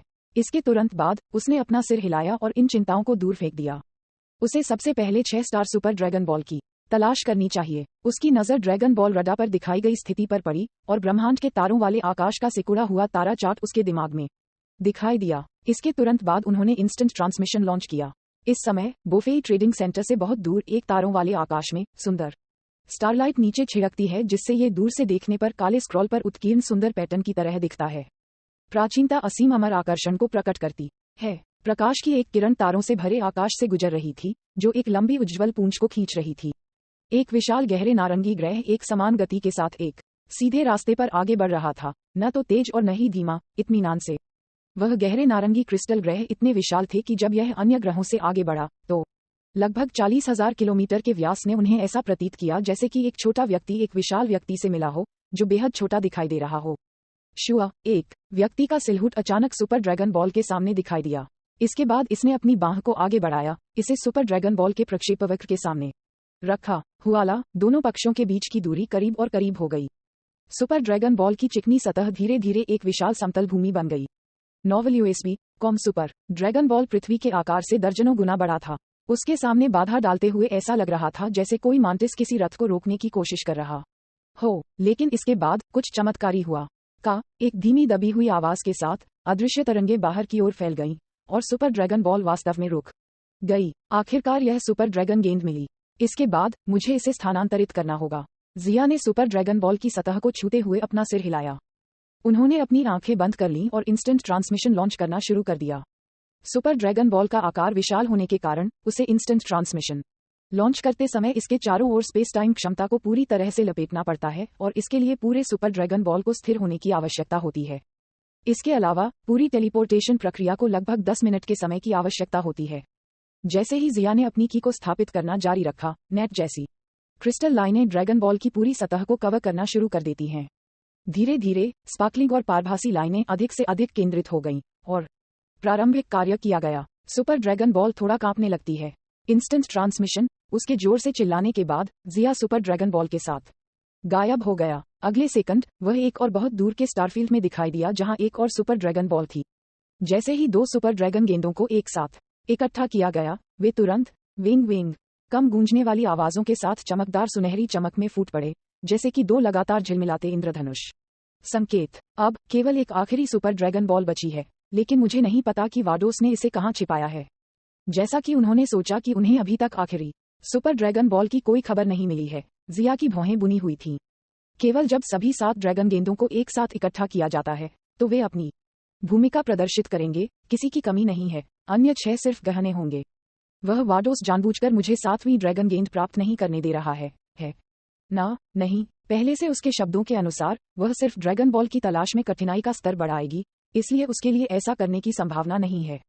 जिया ने अंदर से सोचा। वाडोस और विस जैसे स्वर्गदूत, वे हमेशा एक तटस्थ रवैया रखते हैं चाहे ब्रह्मांड में क्या हो रहा हो, भले ही एक ब्रह्मांड नष्ट होने वाला हो। यदि विनाश के परमेश्वर या उच्च स्तर के देवता द्वारा आदेश नहीं दिया जाता है तो वे केवल उंगली उठाए बिना देखेंगे। इसलिए उसके पास उसे सुपर ड्रैगन बॉल प्राप्त करने से रोकने का कोई कारण नहीं है। ऐसा लगता है कि वाडोस को डर है कि विनाश के देवता चंपा को पता चल जाएगा कि उसने उसे सुपर ड्रैगन बॉल ले जाने दिया और बाद में उसे दोषी ठहराया, इसलिए उसने प्रतीकात्मक रूप से उसके लिए कठिनाई स्तर बढ़ा दिया। लेकिन जिया फूट फूट कर हंसे, क्योंकि वाडोस के प्रतीकात्मक कठिनाई स्तर ने उनके लिए बहुत बड़ा उपद्रव पैदा कर दिया है।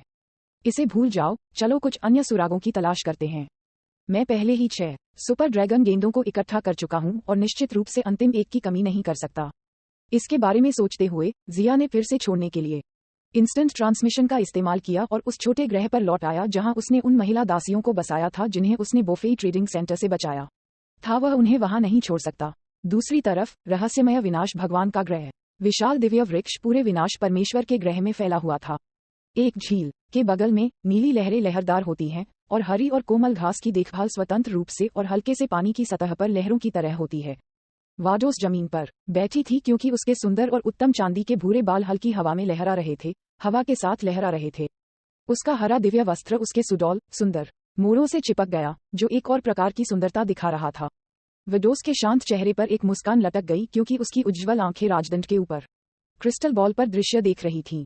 सातवें ब्रह्मांड का ये बच्चा एक सयान लगता है और वह इतने सारे कौशल जानता है, लेकिन यह अफसोस की बात है कि वे बिना किसी पदार्थ के चमकदार हैं, अन्यथा उसे एक तुच्छ बोफेई से निपटने में इतना लंबा समय नहीं लगता। उसे अभी भी खुद को गुस्सा करने की जरूरत है। वाडोस हल्के से मुस्कुराया। बस एक झलक के साथ उसने पूरी तरह से जिया की ताकत के माध्यम से देखा था। हालांकि जिया ने अपनी स्पेस टाइम क्षमता का बहुत ज्यादा इस्तेमाल नहीं किया। वाडोस कितना अनुभवी था, वह जिया की स्थिति को पूरी तरह से समझ सकती थी। ड्रैगन बॉल की सबसे मजबूत किंवदंती अध्याय 156। एक और पृथ्वी इसी तरह जिया पर भी ध्यान देने वाला मिल्की वे गैलेक्सी का राजा काई था। जब उन्होंने जिया को 6 स्टार ड्रैगन बॉल को हिलाते हुए देखा, तभी उन्हें पता चल गया कि दुनिया में एक ऐसा रहस्यमय क्रिस्टल ग्रह था। तो मानव का उद्देश्य वह रहस्यमय अंधेरे नारंगी ग्रह है। अगर मुझे एक समान ग्रह मिल सकता है तो शायद मैं उस इंसान से मुझे हाथ उधार देने के लिए कह सकता हूँ। रुको, हरी चमड़ी वाले राजा काई के शब्द अचानक बंद हो गए। फिर उन्होंने अपने क्षेत्र में चारों ओर खोज की। ऐसा लगता है कि उसने एक समान ग्रह देखा है। थोड़ी देर खोजने के बाद वह एक अलग लॉन पर रुक गया क्योंकि उसके सिर पर एंटेना अचानक कांप रहे थे। ओह, मिल गया। ये क्रिस्टल ग्रह के समान है जो 2 महीने पहले बोफेई ट्रेडिंग सेंटर में अचानक दिखाई दिया था। लेकिन ऐसा लगता है कि इसे प्राप्त करना मुश्किल होगा। राजा काई ने उसके सामने लॉन को देखा। उनके दिमाग को उनके अधिकार क्षेत्र के भीतर एक निश्चित स्टारफील्ड के लिए पेश किया गया। वह स्टारफील्ड कुछ हद तक अद्वितीय था और एक साधारण व्यक्ति के पास इसमें प्रवेश करने की क्षमता नहीं होगी। इसे भूल जाओ, इसे भूल जाओ। शायद उस मानव के साथ सौदा करने के लिए इस जानकारी का उपयोग करना बुरा नहीं होगा। बोफेई ट्रेडिंग प्लेनेट से बहुत दूर एक छोटे से ग्रह पर यहाँ संसाधन दुर्लभ थे और यह केवल लोगों के लिए छोटी अवधि के लिए रहने के लिए उपयुक्त था। तेज ठंडी हवाओं में सैकड़ों कपड़े पहने हुए महिला दास कांप रही थीं और गर्मी पाने के लिए एक साथ इकट्ठी हो रही थीं। पकड़े जाने, लूटे जाने, बेचे जाने, नीलाम किए जाने जैसी भयानक चीजों की एक श्रृंखला से गुजरने के बाद भले ही उन्हें जिया द्वारा पहले ही बचाया जा चुका हो, उनकी मनःस्थिति अभी भी घबराहट और भय में थी। राजकुमारी लफुली, इसके साथ ही ठंडा, कुछ कमजोर लड़कियां भीषण ठंड को सहन नहीं कर सकती थीं। उनकी आवाज कुछ कांप रही थी। थोड़ी देर के लिए इसे संरक्षित करें। वह बहादुर आदमी जिसने हमें बचाया था वह जल्द ही वापस आ जाएगा। लफुली नामक उस राजकुमारी ने अपना मुंह खोला और सभी को गर्म करने के लिए एक साथ इकट्ठा किया। उसे एहसास नहीं था कि उसका अपना शरीर कांप रहा था। छोटा ग्रह बंजर था और यहाँ तक कि आग जलाने के लिए लकड़ी भी नहीं मिल सकती थी। राजकुमारी, हमारे घर की दुनिया पहले से ही दुश्मन द्वारा कब्जा कर ली गई है और हमारे हर एक लोग जो मारे नहीं गए हैं उन्हें गुलामों में बदल दिया गया था। हमें भविष्य में क्या करना चाहिए? उग्र आकृति वाली एक लड़की उस लड़की से अपनी तरफ पूछते हुए आंसू बहा रही थी। लफुली एक पल के लिए चौंक गई, इससे पहले कि उसने लड़की के छोटे हाथ को जकड़ लिया और कहा, चिंता मत करो शीर, वह बहादुर आदमी जिसने हमें बचाया निश्चित रूप से हमें नहीं छोड़ेगा। ये कहते हुए उसने अपने लोगों के बारे में सोचा जो अभी भी पीड़ित थे और उसकी सुंदर आंखों में धीरे धीरे धुंध उठने लगी। लेकिन जल्द ही राजकुमारी लफुली ने फिर से खुद को मजबूत किया और सभी को खुश करने के लिए अपनी आंखों के कोनों से आंसू पोंछे। ये महिला दास दिव्य वृक्ष तारा नामक एक सुंदर ग्रह से आई हैं और सभी देवी दिव्य वृक्ष से पैदा हुई हैं। इन लड़कियों के कान एल्व्स की तरह नुकीले थे। क्योंकि दौड़ में सभी लड़कियों के पास एक गर्म और आकर्षक आकृति है, उनके घर की दुनिया को जब्त करने के बाद उन्हें पकड़ लिया गया और माल के रूप में बेच दिया गया। इनमें लफुली और समूह की अन्य लड़कियों को नीलामी के लिए बोफेई ट्रेडिंग सेंटर लाया गया था। सौभाग्य से जिया ने ग्रह विनाश के समय उन्हें बचा लिया। राजकुमारी, वह बहादुर आदमी कौन था? उसने हमें ग्रह बोफेई से बाहर निकालने के लिए अंतरिक्ष यान का भी उपयोग नहीं किया। लड़कियों के थोड़ा शांत होने के बाद उन्होंने चर्चा करना शुरू कर दिया। ये देवी माँ होनी चाहिए जिसने उसे हमें बचाने के लिए भेजा था। वह बहादुर आदमी एक इंसान है, लेकिन वह हमारे जैसा दिखता है। कुछ लड़कियों ने अपने मूड को छोड़ दिया क्योंकि वे लगातार बकबक करते थे। ठीक है, सब लोग चुप रहो, यहाँ कड़ाके की ठंड पड़ रही है। आपका शरीर इस तरह के परिश्रम का सामना करने में सक्षम नहीं होगा। ये देखते हुए कि हर कोई अधिक से अधिक हाइपर हो रहा था, उतना ही वे बात करते थे। लफुली कुछ कहने से खुद को रोक नहीं सका। लफुली को दृश्य पर मौजूद लोगों के बीच सबसे अधिक दर्जा प्राप्त है क्योंकि वह देवी माँ पर सर्वोच्च स्थान के फल से पैदा हुई थी। जैसे ही उसने अपना मुंह खोला, सभी लड़कियां चुप हो गईं। वे सभी एक साथ इकट्ठे हुए और उत्सुकता से जिया के प्रकट होने का इंतजार किया। लंबे समय के बाद प्रकाश की एक उज्ज्वल किरण कहीं से भी झिलमिलाती है और जिया की आकृति इन लड़कियों के सामने दिखाई देती है। बहादुर सर, आप आखिरकार वापस आ गए हैं। कुरकुरा और मनभावन आवाजें सुनाई दे रही थीं, क्योंकि उसके पास अनुवाद करने के लिए अनुवाद उपकरण है। जिया ने इन लड़कियों की भाषा समझी और तुरंत उनकी ओर सिर हिलाया। Novel USB.com। इस समय उसने लड़की के शरीर पर पतले कपड़ों के साथ साथ उनके शरीर की हल्की सी कपकपी देखी। जिया ने अपनी गलती जानते हुए अपना सिर थपथपाया। यहाँ का ठंडा वातावरण एक सैया के लिए कुछ भी नहीं गिना जा सकता है, लेकिन यह इन नर्म और कमजोर शरीर वाली लड़कियों के लिए कुछ हद तक क्रूर था। अया, ये लड़कियां पतली हैं, उसने आह भरी। वैसे भी वह थोड़ी देर के लिए आखिरी सुपर ड्रैगन बॉल के ठिकाने का पता नहीं लगा सका, इसलिए वह अंत तक एक अच्छा व्यक्ति बनने का इरादा रखता है। बसने और अपनी ताकत मजबूत करने के लिए जगह खोजने से पहले उसे इन लड़कियों के रहने के लिए एक जगह भी ढूंढनी होगी। हालांकि जिया को कुछ ग्रहों को छोड़कर यूनिवर्स 6 में बहुत सारे स्थानों के बारे में पता नहीं है, इसलिए वहां खड़े होने के कारण थोड़ी देर के लिए उसके चेहरे पर भौहें थीं। हाँ सर, राजकुमारी लफुली धीमी आवाज में बोली। जिया को नाकभान सिकोड़ता देख लफुली और अन्य लड़कियां तुरंत घबरा गईं, ये सोचकर कि उनके व्यवहार ने जिया को दुखी कर दिया है। लफुली और अन्य लोगों को एक हैरान पक्षी की तरह काम करते हुए देखकर जिया एक सेकंड के लिए भौंचक्का रह गया, इससे पहले कि वह हंसने लगा। डरो मत, मैं आपसे असंतुष्ट नहीं हूँ, मैं सिर्फ सोच रहा हूँ कि किस ग्रह पर जाना है। जिया की बातें सुनने के बाद लफुली और अन्य लोगों ने राहत की सांस ली, जैसे कि उन्होंने एक विशाल पत्थर बिछा दिया हो। सभी प्रकार के कष्टों से गुजरने के बाद उनकी तंत्रिकाएं विशेष रूप से नाजुक हो गईं और बाहरी दुनिया में पत्तियों की सरसराहट से भी आसानी से प्रभावित हो गईं। ठीक है, ब्रह्मांड 6 में भी पृथ्वी होनी चाहिए, मैं पहली बार थोड़ी देर के लिए वहां कैसे रहूंगा। उसके दिमाग में एक प्रकाश को आधा और जिया को याद आया कि ब्रह्मांड 6 में भी पृथ्वी है, लेकिन वह नहीं जानता कि यह नष्ट हो गया है या नहीं। मैं एक नजर डालने के लिए पहले वहां कैसे जाऊं? आओ सब लोग, तुम्हारा हाथ पकड़ो, मैं तुम्हें यहाँ से पृथ्वी नामक स्थान पर ले जाऊंगा। जिया ने यथासंभव धीरे से बात की। ये सुनकर लफुली और अन्य सुंदर चेहरों पर तुरंत एक उज्ज्वल मुस्कान दिखाई दी, वसंत में खिलने वाले फूलों की तरह, बहुत नाजुक और आकर्षक। ये देखकर जिया जम गया और जल्दी से अपना चेहरा घुमा लिया। अया, ये विरल कपड़े वाली नाजुक और आकर्षक लड़कियां बहुत लुभाती हैं।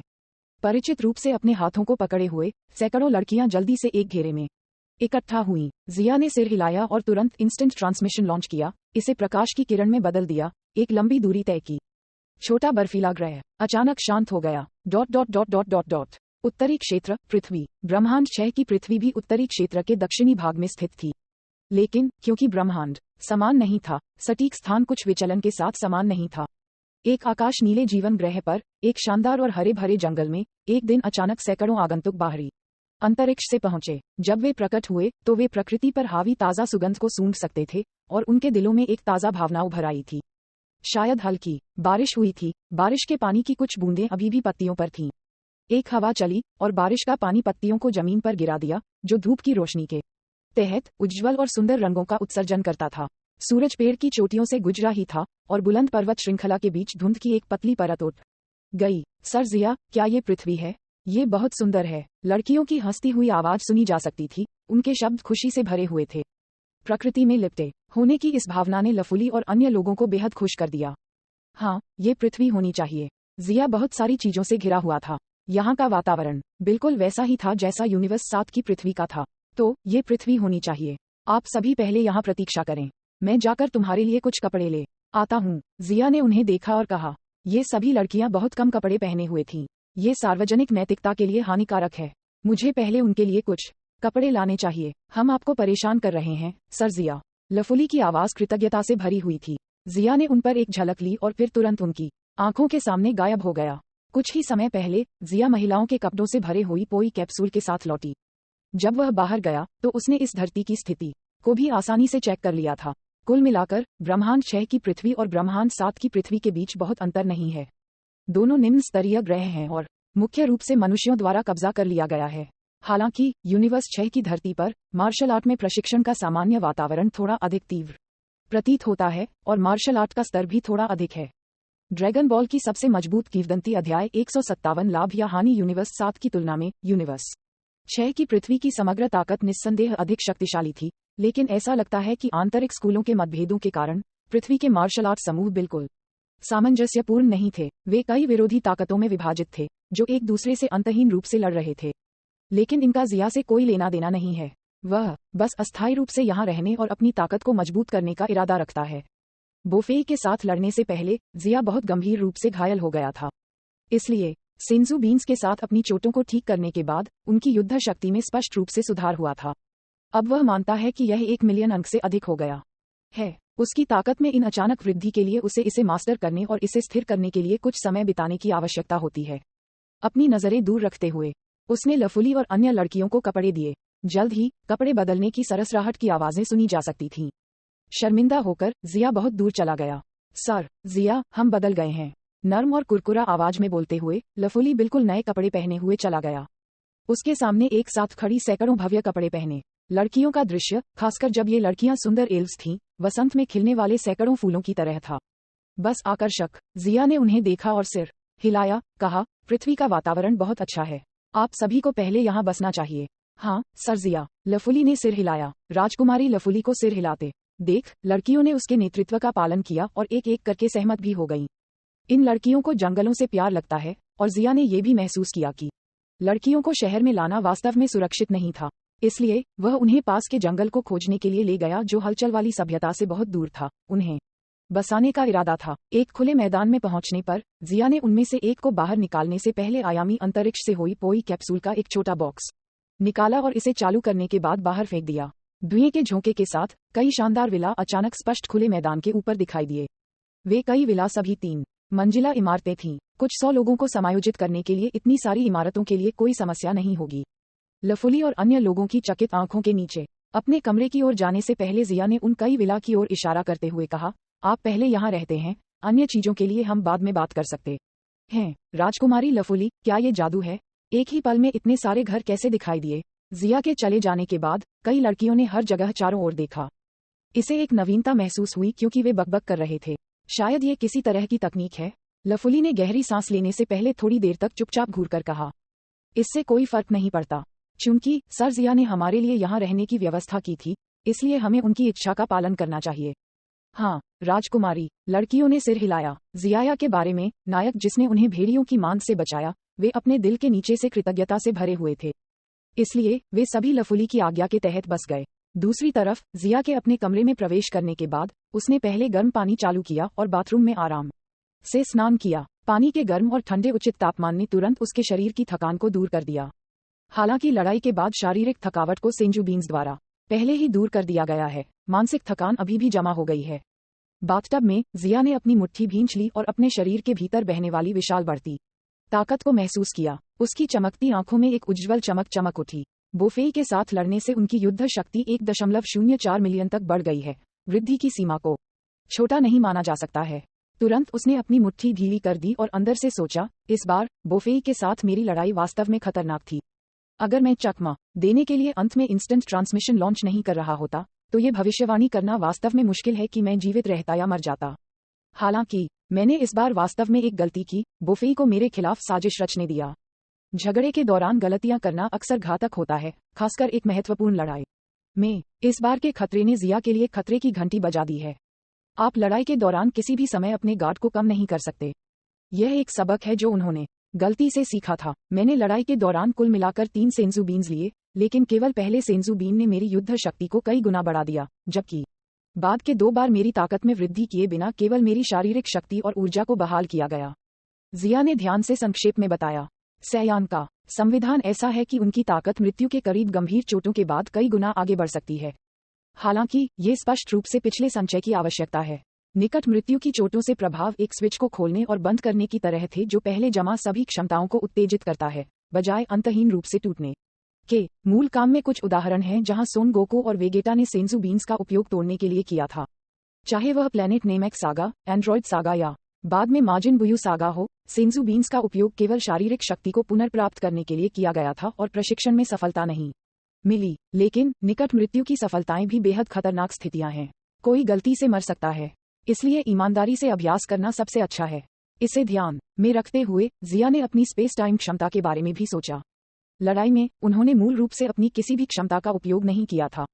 ऐसा नहीं था कि वह उनका उपयोग नहीं करना चाहता था, लेकिन उसके पास कुछ तुच्छ क्षमताएं पहले से ही उच्च तीव्रता वाली लड़ाई में अपना कार्य खो चुकी थीं। इस वजह से इसने धीरे धीरे उन्हें अपने डिफेंस और गति में कुछ सुधार करने में मदद की। उनकी अंतरिक्ष समय क्षमता शक्ति की वर्तमान स्थिति बहुत अजीब थी।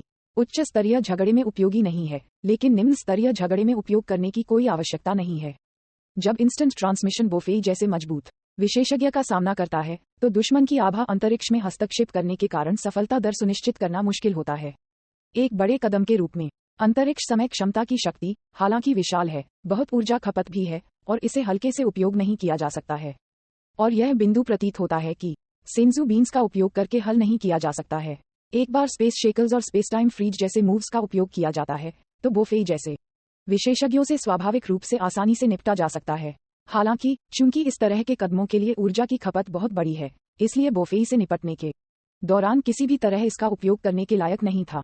इसके अलावा अगर किसी भी मौके से एक ऐसी स्थिति दिखाई देती है जहां दुश्मन अंतरिक्ष समय की क्षमता से मुक्त होने में सक्षम था, जैसा कि पिछली बार कूलर के साथ उसकी लड़ाई के दौरान हुआ था, तो बैकलैश से चोटें बहुत बड़ी होंगी। ऐसा लगता है कि कोई केवल अपनी कड़ी शक्ति पर भरोसा कर सकता है जब लड़ाई और क्षमताओं को केवल समर्थन के रूप में उपयोग किया जाता है। केवल इस तरह से ही कोई लगातार विकास कर सकता है। जिया आह के बिना नहीं रह सका। ... बाकी दिनों के लिए जिया ने इस पहाड़ी क्षेत्र में रहते हुए प्रशिक्षण लिया जो मानव निवास से बहुत दूर था। 4 महीने जल्दी ही बीत गए। इस 4 महीने की अवधि के दौरान जिया ने हर दिन ध्यान किया और धीरे धीरे अपने शरीर के भीतर बढ़ी हुई शक्ति को विलीन और महारत हासिल की। 1 लाख युद्ध शक्ति, इसे न तो बहुत अधिक कहा जा सकता है और न ही बहुत कम। वास्तव में इसे मास्टर करने के लिए कुछ समय और धैर्य लगेगा, और जिया एक ऐसा व्यक्ति है जिसे पूर्णता प्राप्त करनी चाहिए और प्रशिक्षण के बारे में बहुत गंभीर है। अपने खाली समय में उन्होंने शांति से हर तकनीक के उपयोग पर शोध करने पर ध्यान केंद्रित किया, जैसे कि एनर्जी वेव सबसे बड़ी शक्ति कैसे लगाएं, कम से कम आत्मा खपत का उत्पादन करने के लिए इसका उपयोग कैसे करें। ये कुछ ऐसी बातें हैं जिन पर बार बार विचार करने की आवश्यकता है।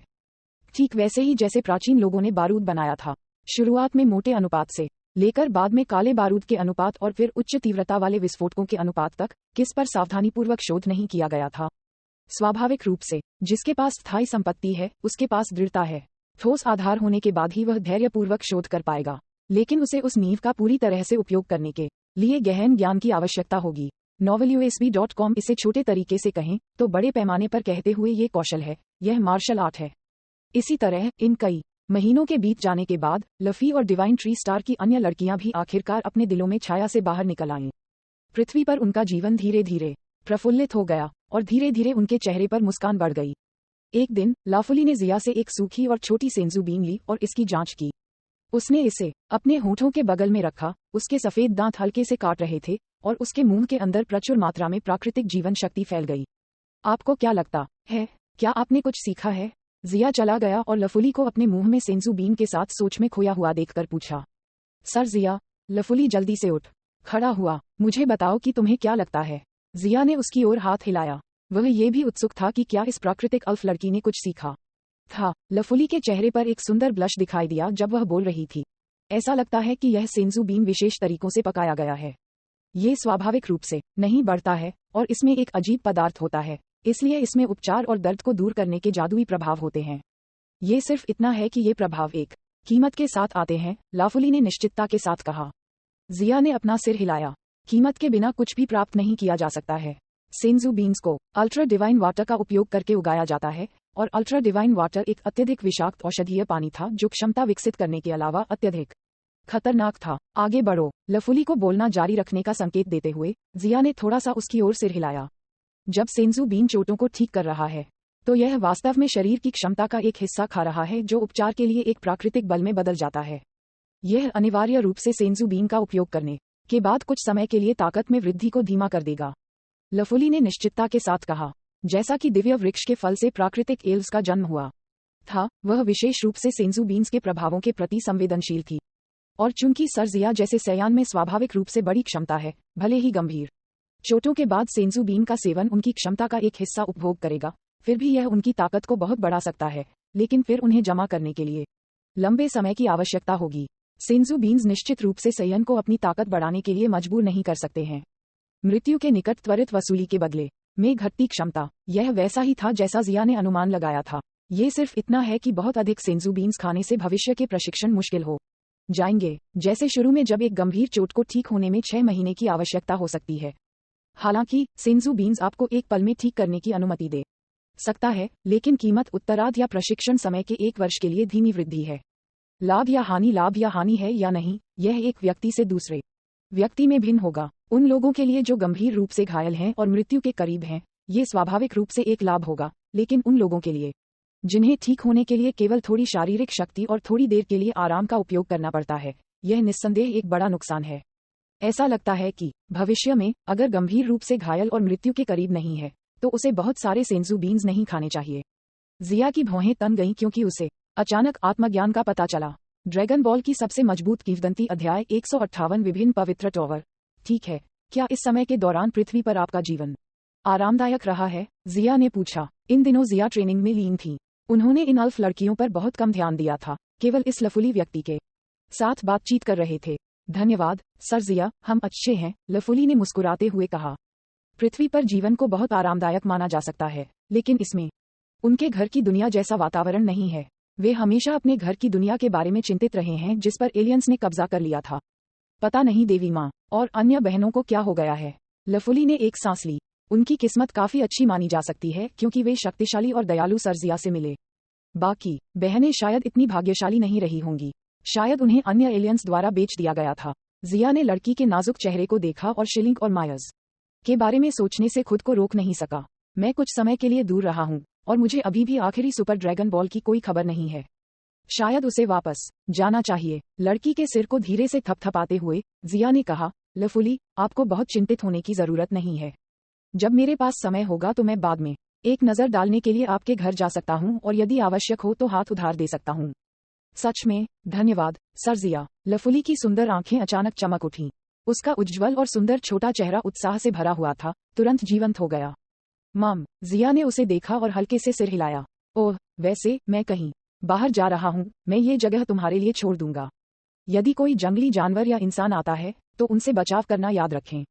जिया इन लड़कियों की ताकत को जानती है। जहां तक उन एलियंस का संबंध था, उनकी 70 और 80 की युद्ध शक्ति वास्तव में बहुत कमजोर थी। लेकिन कुछ जंगली जानवरों और अप्रशिक्षित पृथ्वी से निपटना कोई समस्या नहीं होनी चाहिए। जब तक लफुली और अन्य लोग मार्शल कलाकारों का सामना नहीं करते हैं, तब तक ये खुद का बचाव करने के लिए पर्याप्त होना चाहिए। निश्चिंत रहो सर जिया, इस जगह को हम पर छोड़ दो। लफुली ने अपनी छाती को सीधा किया और वादा किया। यह निश्चित रूप से उसकी मनमोहक उपस्थिति से नहीं देखा जा सकता था कि वह एक जाति की राजकुमारी है। ठीक है, जिया ने सिर हिलाया और फिर तुरंत आकाश की ओर बढ़ गया। आसमान में 10,000 मीटर की ऊंचाई पर पहुंचने के बाद वह अचानक एक दिशा में तेज हो गया। प्रकाश की एक किरण एक तीर की तरह हवा में टूट गई और जल्दी से एक छोटी काली छाया बन गई, जो क्षितिज में गायब हो गई। सर जिया को घटते सिलहुट को देखते हुए लफुली ने खुद को प्रोत्साहित करने के लिए अपनी सफेद मुट्ठी उठाई और फिर खुशी से एक गीत गुनगुनाते हुए वह अपनी बहनों को खोजने गई। अभी वह पहले की तरह खुश महसूस कर रही थी। Dot dot dot dot dot dot. नीला आकाश साफ था और बर्फीले सफेद बादल हवा में तैर रहे थे, जो हवा में परिवर्तन के साथ विभिन्न आकारों में बदल गए। उनकी पारदर्शी उपस्थिति स्वादिष्ट कपास कैंडी की तरह थी। इस पृथ्वी के मार्शल कलाकार विभिन्न स्कूलों के कारण विरोधी संगठनों में विभाजित हैं। ब्रह्मांड 7 की पृथ्वी की तुलना में हालांकि यह थोड़ा अधिक शक्तिशाली है, यह अधिक व्यवहारिक और कम प्राकृतिक था। यह कोई आश्चर्य की बात नहीं है कि ब्रह्मांड 6 के पृथ्वी युद्ध के कारण भविष्य में विलुप्त हो गए। जिया ने उड़ते समय अंदर की ओर सोचा। स्पष्ट हल्की हवा उसके कॉलर के पास से निकल गई, जिससे सरसराहट की आवाजें आ रही थीं। उसके कान के बगल में उड़ते बालों के कई पतले किस्में ठंडी हवा में फड़फड़ा रही थीं। उनके नए सफेद प्रशिक्षण सूट ने हवा के बहने के कारण एक सीधी रेखा खींच दी। ठीक है, कोरिन टॉवर शायद इस दिशा में है क्योंकि इस दिशा में कई शक्तिशाली आभा हैं। क्या इस धरती पर कोरिन टॉवर और लुकआउट भी है? जिया ने अंदर की ओर सोचा, तुरंत अपनी गति तेज कर दी। एक तेजी से चमक अचानक फूट पड़ी और एक तीर की तरह अचानक आकाश में फैल गया। एक क्षणभंगुर झलक के बाद जिया की आकृति पलक झपकते ही सैकड़ों किलोमीटर दूर दिखाई दी। यह उत्तरी ध्रुव ग्लेशियर था जो शानदार सफेद बर्फ से ढका हुआ था। ठंडी हवाओं के साथ मिश्रित ठंडे जलवाष्प ने सब कुछ ठंडा बना दिया।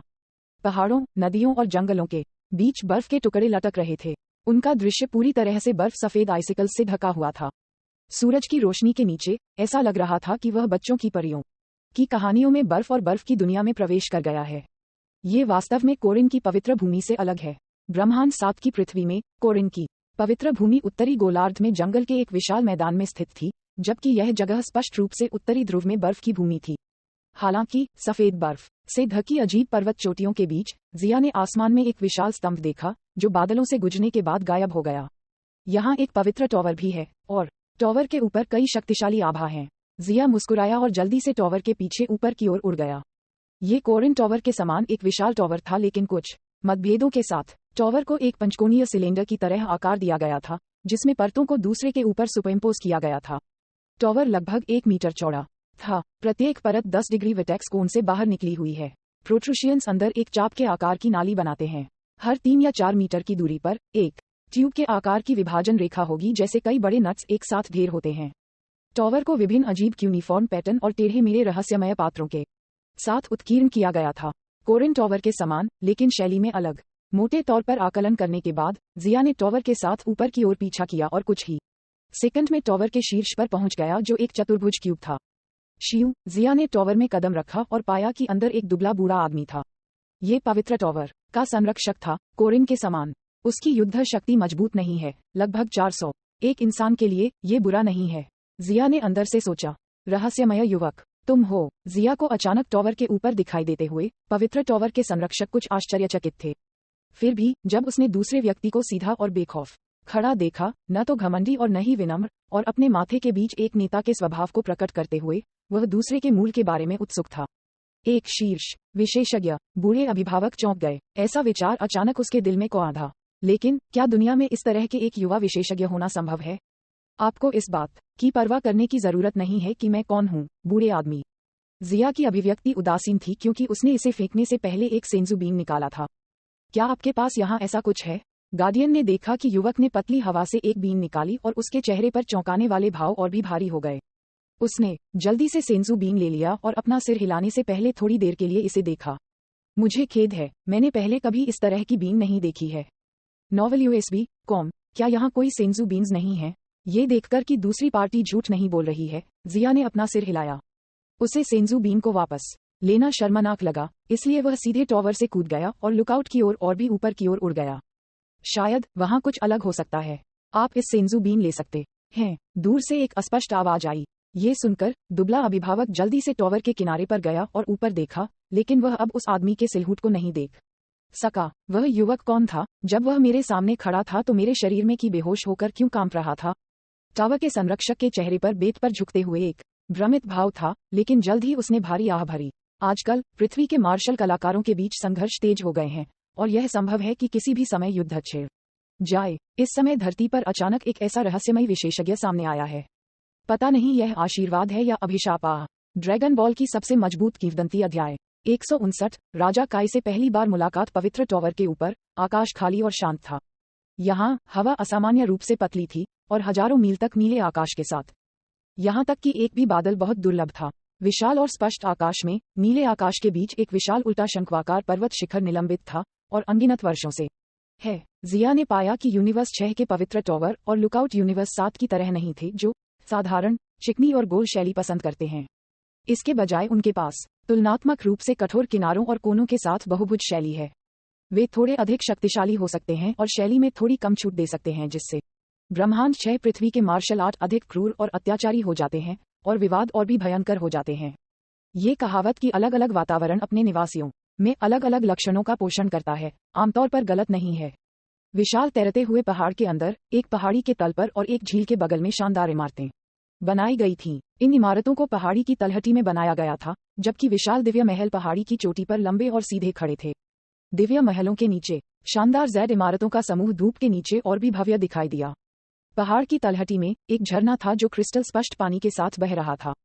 पहाड़ी जंगल पर हरे भरे देवदार के पेड़ों के बीच कई सुरुचिपूर्ण और प्राचीन इमारतें फैली हुई थीं, जो विशाल दिव्य महलों के साथ एक स्पष्ट विपरीत थीं। इस समय लुकआउट पर रहने वाले मानव मार्शल कलाकारों का एक समूह मार्शल आर्ट के सिद्धांतों में अंतर के बारे में बहस कर रहा था। उनमें से हर कोई लाल चेहरे के साथ बहस कर रहा था, लगभग लड़ने वाला था। जब वे एक दूसरे के साथ बहस कर रहे थे, अचानक एक भयावह भव्य आभा पूरे स्वर्गीय क्षेत्र में फैल गई। आभा शांत और दूर दूर थी, अभूतपूर्व रूप से शक्तिशाली थी, क्योंकि यह उन पर दब गई थी, जिससे उनके लिए सांस लेना मुश्किल हो गया था। इतनी भयावह आभा, यह नरक कौन है? पृथ्वी पर अभी भी ऐसा एक विशेषज्ञ है। उन मार्शल कलाकारों हर एक को वर्णन से परे झटका लगा था। ऐसे उन्होंने ठंडी हवा के मुंह में चूसा। दृश्य बेहद शांत था। अपने छोटे तर्कों की परवाह किए बिना वे लुकआउट के केंद्र में चौक पर पहुंचे। लुकआउट के केंद्र में सफेद प्रशिक्षण कपड़े पहने एक युवक इत्मीनान से लंबा और सीधा खड़ा था। उन्होंने उनकी ओर चलने से पहले सभी दिशाओं में चारों ओर देखा। स्वर्गीय क्षेत्र के लुकआउट में रहने वाले मार्शल कलाकारों का ये समूह मानव जाति में लोगों का सबसे उत्कृष्ट समूह था। भले ही वे मार्शल आर्ट सिद्धांतों के कारण एक दूसरे के साथ अंतहीन बहस करते हैं, जैसे कि समय समय पर बड़े पैमाने पर संघर्ष भी छिड़ जाएगा, हालांकि उनके पास अभी भी समझदार निर्णय लेने की कुछ क्षमता है। जिस क्षण उन्होंने जिया को देखा, वे जानते थे कि वे निश्चित रूप से युवक के प्रतिद्वंद्वी नहीं थे। इससे स्वघोषित विशेषज्ञों के चेहरे जल उठे।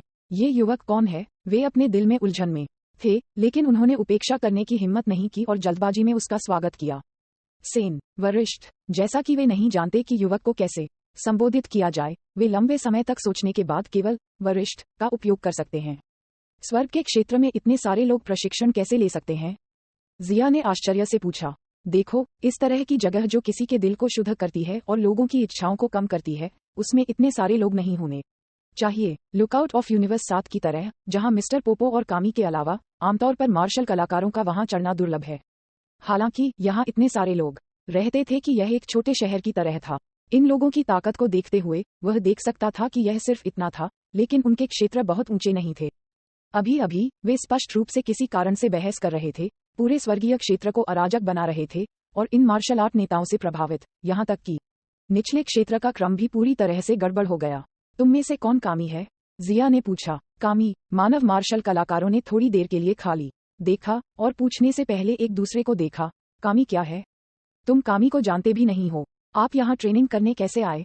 जिया आश्चर्य से बोली। नोवेल यूएसबी कॉम, उनमें से एक ने आगे बढ़कर कहा। हवा में इस शहर को कई 100 साल पहले पुरानी पीढ़ी के मार्शल कलाकारों द्वारा प्रशिक्षण के दौरान गलती से खोजा गया था। फिर ये देखकर कि यहाँ का वातावरण सुंदर और प्रशिक्षण के लिए सहायक था, एक एक करके विशेषज्ञ यहाँ रहने के लिए आए। हम नहीं जानते कि इस जगह को किसने बनाया है। शायद ये तथाकथित कामी था जिसका वरिष्ठ ने उल्लेख किया था। यहाँ तक कि कामी की विरासत भी काट दी गई है। जिया वास्तव में आश्चर्यचकित था, तुरंत सिर हिला रहा था। यहाँ तक कि उन्होंने इस जगह में अपनी रुचि भी खो दी थी। 6 या 700 युद्ध शक्तियों वाले इन लोगों में कामी के मार्गदर्शन की कमी थी। यह कोई आश्चर्य की बात नहीं है कि उन्होंने केवल अपनी ताकत को प्रशिक्षित किया था, न कि क्षेत्र को। रचनात्मकता में हमेशा कुछ कमी महसूस करना। यूनिवर्स 7 की पृथ्वी की तुलना में यहाँ मानव मार्शल कलाकार और भी अधिक धर्मनिरपेक्ष आभा से दूषित थे। स्वर्गीय क्षेत्र किस तरह का पवित्र स्थान है? क्या कोई यहाँ आकस्मिक रूप से आ सकता है? ब्रह्मांड 7 में यदि कोई स्वर्गीय क्षेत्र में चढ़ना चाहता है और कामी के पॉइंट्स प्राप्त करना चाहता है, जो उनमें से एक उत्कृष्ट नहीं है, और कोरिन अनुमति प्राप्त करने के लिए परीक्षणों की परतों से गुजरा था। इसके अलावा कभी भी कोई मार्शल कलाकार लंबे समय तक लुकआउट में नहीं रहा है। यहाँ के विपरीत, जो बस एक छोटा सा शहर बन गया है।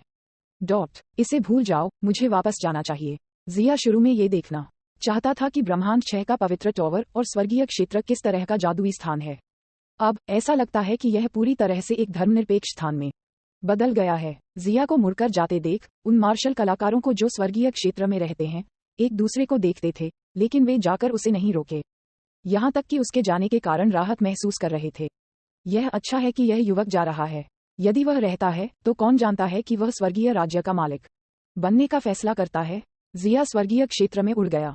जब वह वापस लौटते समय उदास महसूस कर रहा था, क्योंकि उसने उन मार्शल कलाकारों को झगड़ा करते हुए सुना था। इस धरती की मार्शल आर्ट ने उन्हें कुछ हद तक निराश कर दिया था।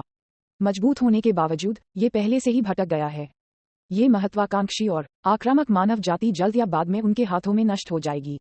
जैसे ही जिया जंगल में लौटने वाला था जहां वह अस्थायी रूप से रह रहा था, अचानक उसके कानों में एक गहरी आवाज आई, रहस्यमय मानव विशेषज्ञ, मेरे शब्दों को सुनो। कौन? जिया रुक गया और एक संदिग्ध अभिव्यक्ति के साथ पूछा। मैं राजा काय हूँ, जो पूरे उत्तरी क्षेत्र का प्रभारी है। अभी मैं आपसे विचारों के माध्यम से बात कर रहा हूँ। वह आवाज बोलती रही। उत्तरी काय, ये नाम जिया के दिमाग में बिजली की चमक की तरह कौंध रहा था। ऐसा लगता था कि उनके अस्तित्व को आखिरकार राजा काय ने नोटिस कर लिया है। इसलिए वह शांत था और उसने पूछा, मुझे आश्चर्य है कि राजा काय मुझे क्यों ढूंढ रहे हैं।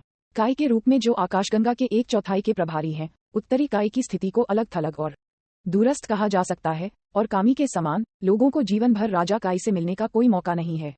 जिया को विश्वास नहीं है कि राजा काय बिना किसी कारण के उससे बात करेंगे। हे नौजवान, मैंने उस समय से तुम पर ध्यान देना शुरू कर दिया था जब तुमने बोफेई के साथ लड़ाई की थी। देखने के बाद मुझे पता चला कि तुम एक बुरे व्यक्ति नहीं हो। मेरे पास वह जानकारी है जिसकी आपको आवश्यकता है और आपके साथ एक सौदा करना चाहते हैं। आप प्लेनेट वेयाडो की इंस्टेंट ट्रांसमिशन क्षमता को जानते हैं। आप इस राजा काय के ग्रह की यात्रा क्यों नहीं करते? फिर हम ठीक से बात करेंगे। नॉर्थ काय ने जिया को निमंत्रण जारी किया। वेयाडो ग्रह। जिया इस अपरिचित ग्रह पर आश्चर्यचकित था, लेकिन वह जल्द ही समझ गया कि यह प्लेनेट याड्रेट के समान एक जगह होनी चाहिए। वैसे भी उत्तरी काय कह रहा है कि उसके पास जानकारी है जो मुझे चाहिए। क्या यह आखिरी सुपर ड्रैगन बॉल का ठिकाना है? चाहे ये हो या ना हो, जिया राजा काई के ग्रह पर एक नजर डालने का इरादा रखता है। ठीक है, मैं तुरंत आता हूँ। राजा काई के साथ बातचीत समाप्त करने के बाद जिया ने ग्रह काई के स्थान की तलाश शुरू कर दी और जल्द ही वह राजा काई की स्थिति पर बंद हो गया। फिर इंस्टेंट ट्रांसमिशन के साथ वह सीधे चला गया। साथ ही अंडरवर्ल्ड के साथ एक साथ जुड़े एक उच्च आयाम में अंतहीन नीले आकाश में सुनहरे बादल एक सुनहरे सागर की तरह तैर रहे थे, आराम से सूक्ष्म तरंगों के साथ तैर रहे थे। उत्तरी काई का ग्रह इन सुनहरे बादलों से घिरा हुआ था। इसका वातावरण एक शांत और पवित्र वातावरण से भरा हुआ था। राजा काई ने जिया के साथ अपनी बातचीत समाप्त कर दी और चुपचाप इंतजार किया। लगभग कुछ सेकंड बाद उन्होंने राजा काई के ग्रह पर झिलमिलाती रोशनी की एक शानदार चमक देखी, जिसके बाद उन्होंने जिया की आकृति को अपने सामने दिखाई दिया। इतनी जल्दी? राजा काई आश्चर्यचकित थे। उन्होंने शुरू में सोचा था कि प्लेनेट बेयाडो के इंस्टेंट ट्रांसमिशन को लॉन्च करने में कुछ समय लगेगा। उसे उम्मीद नहीं थी कि यह इतनी तेजी से होगा। जिया राजा काई के ग्रह पर दिखाई दिया और तुरंत अपने शरीर पर एक विशाल प्राकृतिक गुरुत्वाकर्षण खिंचाव महसूस किया। उनका शरीर थोड़ा हिल गया, लेकिन बहुत जल्दी उनके कदम बिना किसी ठहराव के स्थिर हो गए। 30x गुरुत्वाकर्षण, ये राजा काई के ग्रह का गुरुत्वाकर्षण था। गुरुत्वाकर्षण की इस छोटी सी मात्रा का उस पर कोई बोझ नहीं है। ठीक वैसे ही जैसे मूल काम में सोन गोकू 190 युद्ध शक्ति तक पहुंचने के बाद 000x गुरुत्वाकर्षण को सहन कर सकता था। इस समय जिया, जिसके पास 1 मिलियन से अधिक युद्ध शक्ति है, आसानी से 500x गुरुत्वाकर्षण सहन कर सकता है। इस विषय को उठाते हुए फिदेया लोगों द्वारा निर्मित 500x गुरुत्वाकर्षण प्रशिक्षण कक्ष ने वर्तमान जिया के लिए अपना उपयोग खो दिया था। अब अगर वह प्रशिक्षित करना चाहता है तो या तो एक बहुत बड़ी गुरुत्वाकर्षण मशीन का निर्माण करें या ब्रह्मांड में एक सुपर गुरुत्वाकर्षण ग्रह की तलाश करें। जिया के लिए, जिनके हाथों में ब्रह्मांड का स्टार चार्ट है, ये स्पष्ट है कि दूसरा विकल्प अधिक व्यवहार्य है। ड्रैगन बॉल की सबसे मजबूत किंवदंती अध्याय 160। युवाओं का फव्वारा राजा काई के ग्रह के गुरुत्वाकर्षण के लिए जल्दी से अनुकूल। जिया ने जल्द ही देखा कि यह ग्रह व्यास में 5 किलोमीटर के करीब था। यह हरी भरी कोमल घास से ढका हुआ था और एक नीले रास्ते के दोनों किनारों पर घनी झाड़ियों की पंक्तियां थीं। यूनिवर्स 7 नॉर्थ काई के ग्रह की तुलना में ये बहुत बड़ा था। यह वह आकार है जो राजा काई को अपने दिव्य ग्रह के लिए होना चाहिए। ब्रह्मांड 7 उत्तरी काई का दिव्य ग्रह बहुत छोटा था। यह विनाश के देवता बीरस द्वारा नष्ट किए जाने का परिणाम था। ऐसा कहा जाता है कि उत्तरी काई में एक बार एक विशाल दिव्य ग्रह भी था। जवान आदमी, मेरे ग्रह पर आपका स्वागत है। ब्रह्मांड 6 उत्तरी काई की गहरी आवाज सुनी जा सकती थी। जिया उस दिशा में गया जहां से आवाज आई थी और देखा कि उसके सामने एक पतली हरी चमड़ी वाली आकृति खड़ी थी। उन्होंने हरे रंग के दिव्य वस्त्र धारण किए हुए थे। उसके सिर के ऊपर 2 एंटेना हैं। ये एंटेना हैं जो राजा काई अपने अधिकार क्षेत्र के तहत क्षेत्रों की स्थितियों को देखने के लिए उपयोग करते हैं। काओ समा, मुझे नहीं पता कि तुम मेरे साथ क्या सौदा करना चाहते हो, जिया ने पूछा। novelUSB.com। हा, मुझे पता है कि बोफेई और उसके बेटों के साथ आपका संघर्ष एक गहरे नारंगी क्रिस्टल ग्रह के कारण हुआ था, और मुझे एक और क्रिस्टल ग्रह के ठिकाने का पता है। मैं आपके साथ सौदा करने के लिए उस क्रिस्टल ग्रह की जानकारी का उपयोग करूंगा। राजा काई हंसे, धीरे धीरे एक दिशा की ओर बढ़ रहे थे। कायो समा को मुझे क्या करने की जरूरत है, ये जानने के बाद कि नॉर्थ काई को आखिरी सुपर ड्रैगन बॉल के ठिकाने का पता है। जिया उत्साहित था क्योंकि उसने पीछा किया था। हे, आपको पता होना चाहिए कि बोफेई ट्रेडिंग सेंटर उत्तरी क्षेत्र में यूनिवर्स कॉमर्स एलायंस द्वारा स्थापित एक गढ़ है। यद्यपि उस दुष्ट बोफेई और उसके बेटों को आपके द्वारा मार दिया गया था, जब तक यूनिवर्स कॉमर्स एलायंस चाहता है, ये फिर से गढ़ स्थापित कर सकता है। क्या आप चाहते हैं कि मैं उत्तरी क्षेत्र में यूनिवर्स कॉमर्स एलायंस की ताकतों को मिटा दूं? जिया ने भौहें से कोड़ी। यूनिवर्स कॉमर्स एलायंस फोर्सेज गहराई से निहित थे और केवल उनकी ताकत पर भरोसा करके उन्हें मिटाना संभव नहीं था। बिल्कुल नहीं। हालांकि मैं यूनिवर्स कॉमर्स एलायंस को भी पूरी तरह से खत्म करना चाहता हूँ। मुझे पता है कि यह संभव नहीं है। राजा काई ने एक सांस ली और जिया की ओर देखते हुए कहा, मैं चाहता हूँ कि आप ट्रेडिंग सेंटर के कई एजेंट उम्मीदवारों को मार डालें। बोफेई ने कई 100 साल पहले इन लोगों से ट्रेडिंग सेंटर के एजेंट की स्थिति छीन ली थी, जिसके बाद वे लोग उत्तरी क्षेत्र में नीचे चले गए। अब जब बोफेई और उसके बेटे मर चुके हैं, तो मुझे डर है कि वे लोग फिर से बेचैन हो जाएंगे। यदि वे सभी मारे जाते हैं, तो उत्तरी क्षेत्र कम से कम कई दशकों तक शांत हो सकता है। यहाँ तक कि अगर बाद में एक और एजेंट चुना जाता है, तो एजेंट की ताकत बहुत मजबूत नहीं होगी। कितने लोग हैं और वे कितने मजबूत हैं? जिया ने पूछा। राजा काई ने हंसते हुए कहा, कुल मिलाकर 17 लोग, और वे स्वाभाविक रूप से बोफेई की तुलना में कम शक्तिशाली हैं। जब बोफेई ने उन्हें वर्षों पहले हराया था, तो उन्होंने की इग्निशन का भी उपयोग नहीं किया था। उनकी युद्ध शक्ति 150,000 से 600,000 के बीच होनी चाहिए। जिया ने उसकी बात सुनकर अंदर से सोचा, यदि उत्तर काय के शब्दों के अनुसार इन लोगों की युद्ध शक्ति बहुत अधिक नहीं थी, भले ही उन्होंने एक महत्वपूर्ण सफलता हासिल की होती तो ये केवल 700,000 से 800,000 तक पहुंच जाती, जो उसके सामने कुछ भी नहीं था, जिसकी युद्ध शक्ति 1 मिलियन से अधिक तक पहुंच गई थी। इसके अलावा उन्होंने बोफेई को भी हराया था। यदि वे बोफेई से अधिक मजबूत थे तो बोफेई संभवतः ट्रेडिंग सेंटर पर जबरन कब्जा कैसे कर सकता है। हालांकि वह गहरे नारंगी क्रिस्टल ग्रह सुंदर दिखता है और संग्रह के रूप में कुछ मूल्य है, मुझे नहीं लगता कि सिर्फ इसकी जानकारी मेरे लिए कार्रवाई करने और उन्हें मारने के बदले में पर्याप्त है। जिया अपना सिर हिलाने से पहले एक पल के लिए विचार करने का नाटक कर रहा था। बेशक जिया बेहतर कीमत के लिए इंतजार करने के सिद्धांत को भी समझता है। कार्रवाई करने के बदले में सुपर ड्रैगन बॉल की जानकारी का उपयोग करना स्पष्ट रूप से पर्याप्त है। हालांकि ऐसा इसलिए है क्योंकि वह सुपर ड्रैगन बॉल का उपयोग जानता है, लेकिन जिसे राजा काय नहीं जानता है। उत्तरी क्षेत्र में दशकों की शांति के बदले में ग्रह की जानकारी का उपयोग करना, जाहिर है ये राजा काय था जिसने भारी लाभ कमाया है। राजा काय ने सिर हिलाया। वह ये भी जानता है कि अगर वह चाहता है कि जिया केवल एक ग्रह की जानकारी के बदले में कार्रवाई करे तो कीमत थोड़ी छोटी थी। इसलिए उन्होंने व्यथित महसूस करते हुए एक छोटा चमकीला नीला बर्तन निकाला। मैं आपके साथ सौदा करने के लिए उस क्रिस्टल ग्रह की जानकारी के अलावा यूथ के येलो स्प्रिंग्स फाउंटेन से वसंत के पानी के इस छोटे से बर्तन का उपयोग करूंगा। युवाओं का फव्वारा, यह क्या है? जिया ने पूछा, राजा काय के व्यथित रूप को देखते हुए। यह एक खजाना होना चाहिए। फाउंटेन ऑफ यूथ एक प्रकार का स्पिरिट वाटर है जो अन्य दुनिया के पीले झरनों की गहराई में उत्पन्न होता है। देवता इसका उपयोग अमरता के अमृत को परिष्कृत करने के लिए कर सकते हैं, यहाँ तक कि अगर इसे सीधे पिया जाता है। हालांकि यह अमरता के अमृत की तरह जादुई नहीं होगा, फिर भी ये किसी के जीवन को लंबा खींच सकता है। सिर्फ एक मुंह पीने से कोई भी कई सैकड़ों वर्षों का जीवन काल प्राप्त कर सकता है, राजा काय ने समझाया। क्योंकि युवाओं का ये फव्वारा अन्य दुनिया के नरक और स्वर्ग के बीच आम सीमा की गहराई पर स्थित है। ये केवल कई दसियों वर्षों में एक बूंद को संघनित कर सकता है। यद्यपि इसका देवताओं पर कोई प्रभाव नहीं पड़ता है, इसका उपयोग अमरता के अमृत को परिष्कृत करने के लिए किया जा सकता है, जिसे मानव दुनिया में मनुष्यों को पुरस्कृत किया जा सकता है जिन्होंने सराहनीय कार्य किए हैं। ये बहुत कीमती है। अगर यह जिया को कार्रवाई करने के लिए नहीं कहता है तो राजा काय इसे बाहर नहीं निकालता, भले ही उसे पीट पीट कर मार दिया जाए। अमरता का अमृत, ये नाम सुनते ही जिया की आंखें अचानक चमक उठीं, मानो उसने कोई परिचित नाम सुना हो, उसके विचार घूम रहे हों। अचानक उन्होंने याद किया कि ऐसा लगता है कि मास्टर रोशी ने अमरता के तथाकथित अमृत का सेवन किया था और इस तरह इतने वर्षों तक जीवित रहे। बेशक सच्ची अमरता मौजूद नहीं है। जन्म और मृत्यु प्रकृति के नियम हैं और इनका आसानी से उल्लंघन नहीं किया जा सकता है। यद्यपि यह किसी को हमेशा के लिए जीने की अनुमति नहीं दे सकता है, यह उनके जीवन काल को बढ़ा सकता है। मास्टर रोशी और मास्टर शेन कई सैकड़ों वर्षों तक जीवित रहे थे, क्योंकि जब वे युवा थे तो उन्होंने अमरता के अमृत का सेवन किया था। हालांकि फाउंटेन ऑफ यूथ का प्रभाव जरूरी नहीं कि अमरता के अमृत से बेहतर हो, लेकिन यह एक दुर्लभ खजाना भी है। मुझे युवाओं के फव्वारे का ये बर्तन मिलना चाहिए। जिया की आंखें चमक उठीं, वह इस फव्वारे के पानी के लिए दृढ़ था। इसके बारे में क्या? यदि आप ऐसा करने का वादा करते हैं तो न केवल मैं आपको उस क्रिस्टल ग्रह के ठिकाने बताऊंगा, बल्कि आपको यूथ पॉट का ये फव्वारा भी दूंगा।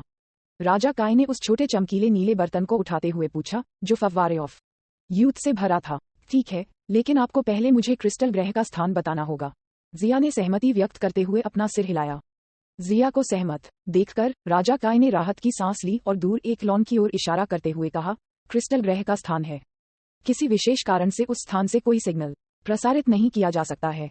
आप केवल मेरी सहायता के माध्यम से सटीक स्थान पा सकते हैं। आओ, मेरी पीठ पर अपना हाथ रखो, मैं तुम्हें दिखाऊंगा कि ग्रह कहाँ है। राजा काय ने पलटकर जिया से कहा। उसकी बातें सुनकर जिया ने राजा काय की पीठ पर हाथ रख दिया। फिर उन्होंने राजा काय के सिर पर 2 एंटेना को थोड़ा कांपते हुए देखा, जिससे बिजली की किरणें निकल रही थीं। जिया ने महसूस किया कि उसकी आत्मा ब्रह्मांड के माध्यम से यात्रा करती है। काय की विद्युत तरंगों के साथ उसका दिमाग ब्रह्मांड के तारों वाले आकाश में बह गया। जल्द ही एक अंधेरे और विशाल स्टार स्पेस में उन्होंने एक विशाल वेदी देखी, जिसकी सीमा नहीं देखी जा सकती थी। इसमें 5 परतें थीं और यह भ्रामक और अराजक धुंधले पदार्थ की एक परत से घिरा हुआ था, जो किसी भी संकेत को प्रसारित करने की अनुमति नहीं देता था। वेदी के सबसे ऊपरी स्थान पर 37,000 किलोमीटर व्यास की विशाल सुपर ड्रैगन बॉल को प्रतिष्ठापित किया गया था। रहस्यमय वेदी और क्रिस्टल ग्रह दोनों अचानक 6 महीने पहले दिखाई दिए। यदि आप सक्षम हैं तो आप जा सकते हैं और देख सकते हैं, राजा काय ने धीरे से कहा। जिया ने आखिरी सुपर ड्रैगन बॉल को देखा। 6 महीने पहले, बात बस उस समय की है जब उन्होंने सुपर ड्रैगन बॉल का सिग्नल खो दिया था। टाइमिंग मेल खाती है। ऐसा लगता है कि वेदी भी कुछ ऐसा है जो वाडोस ने किया था।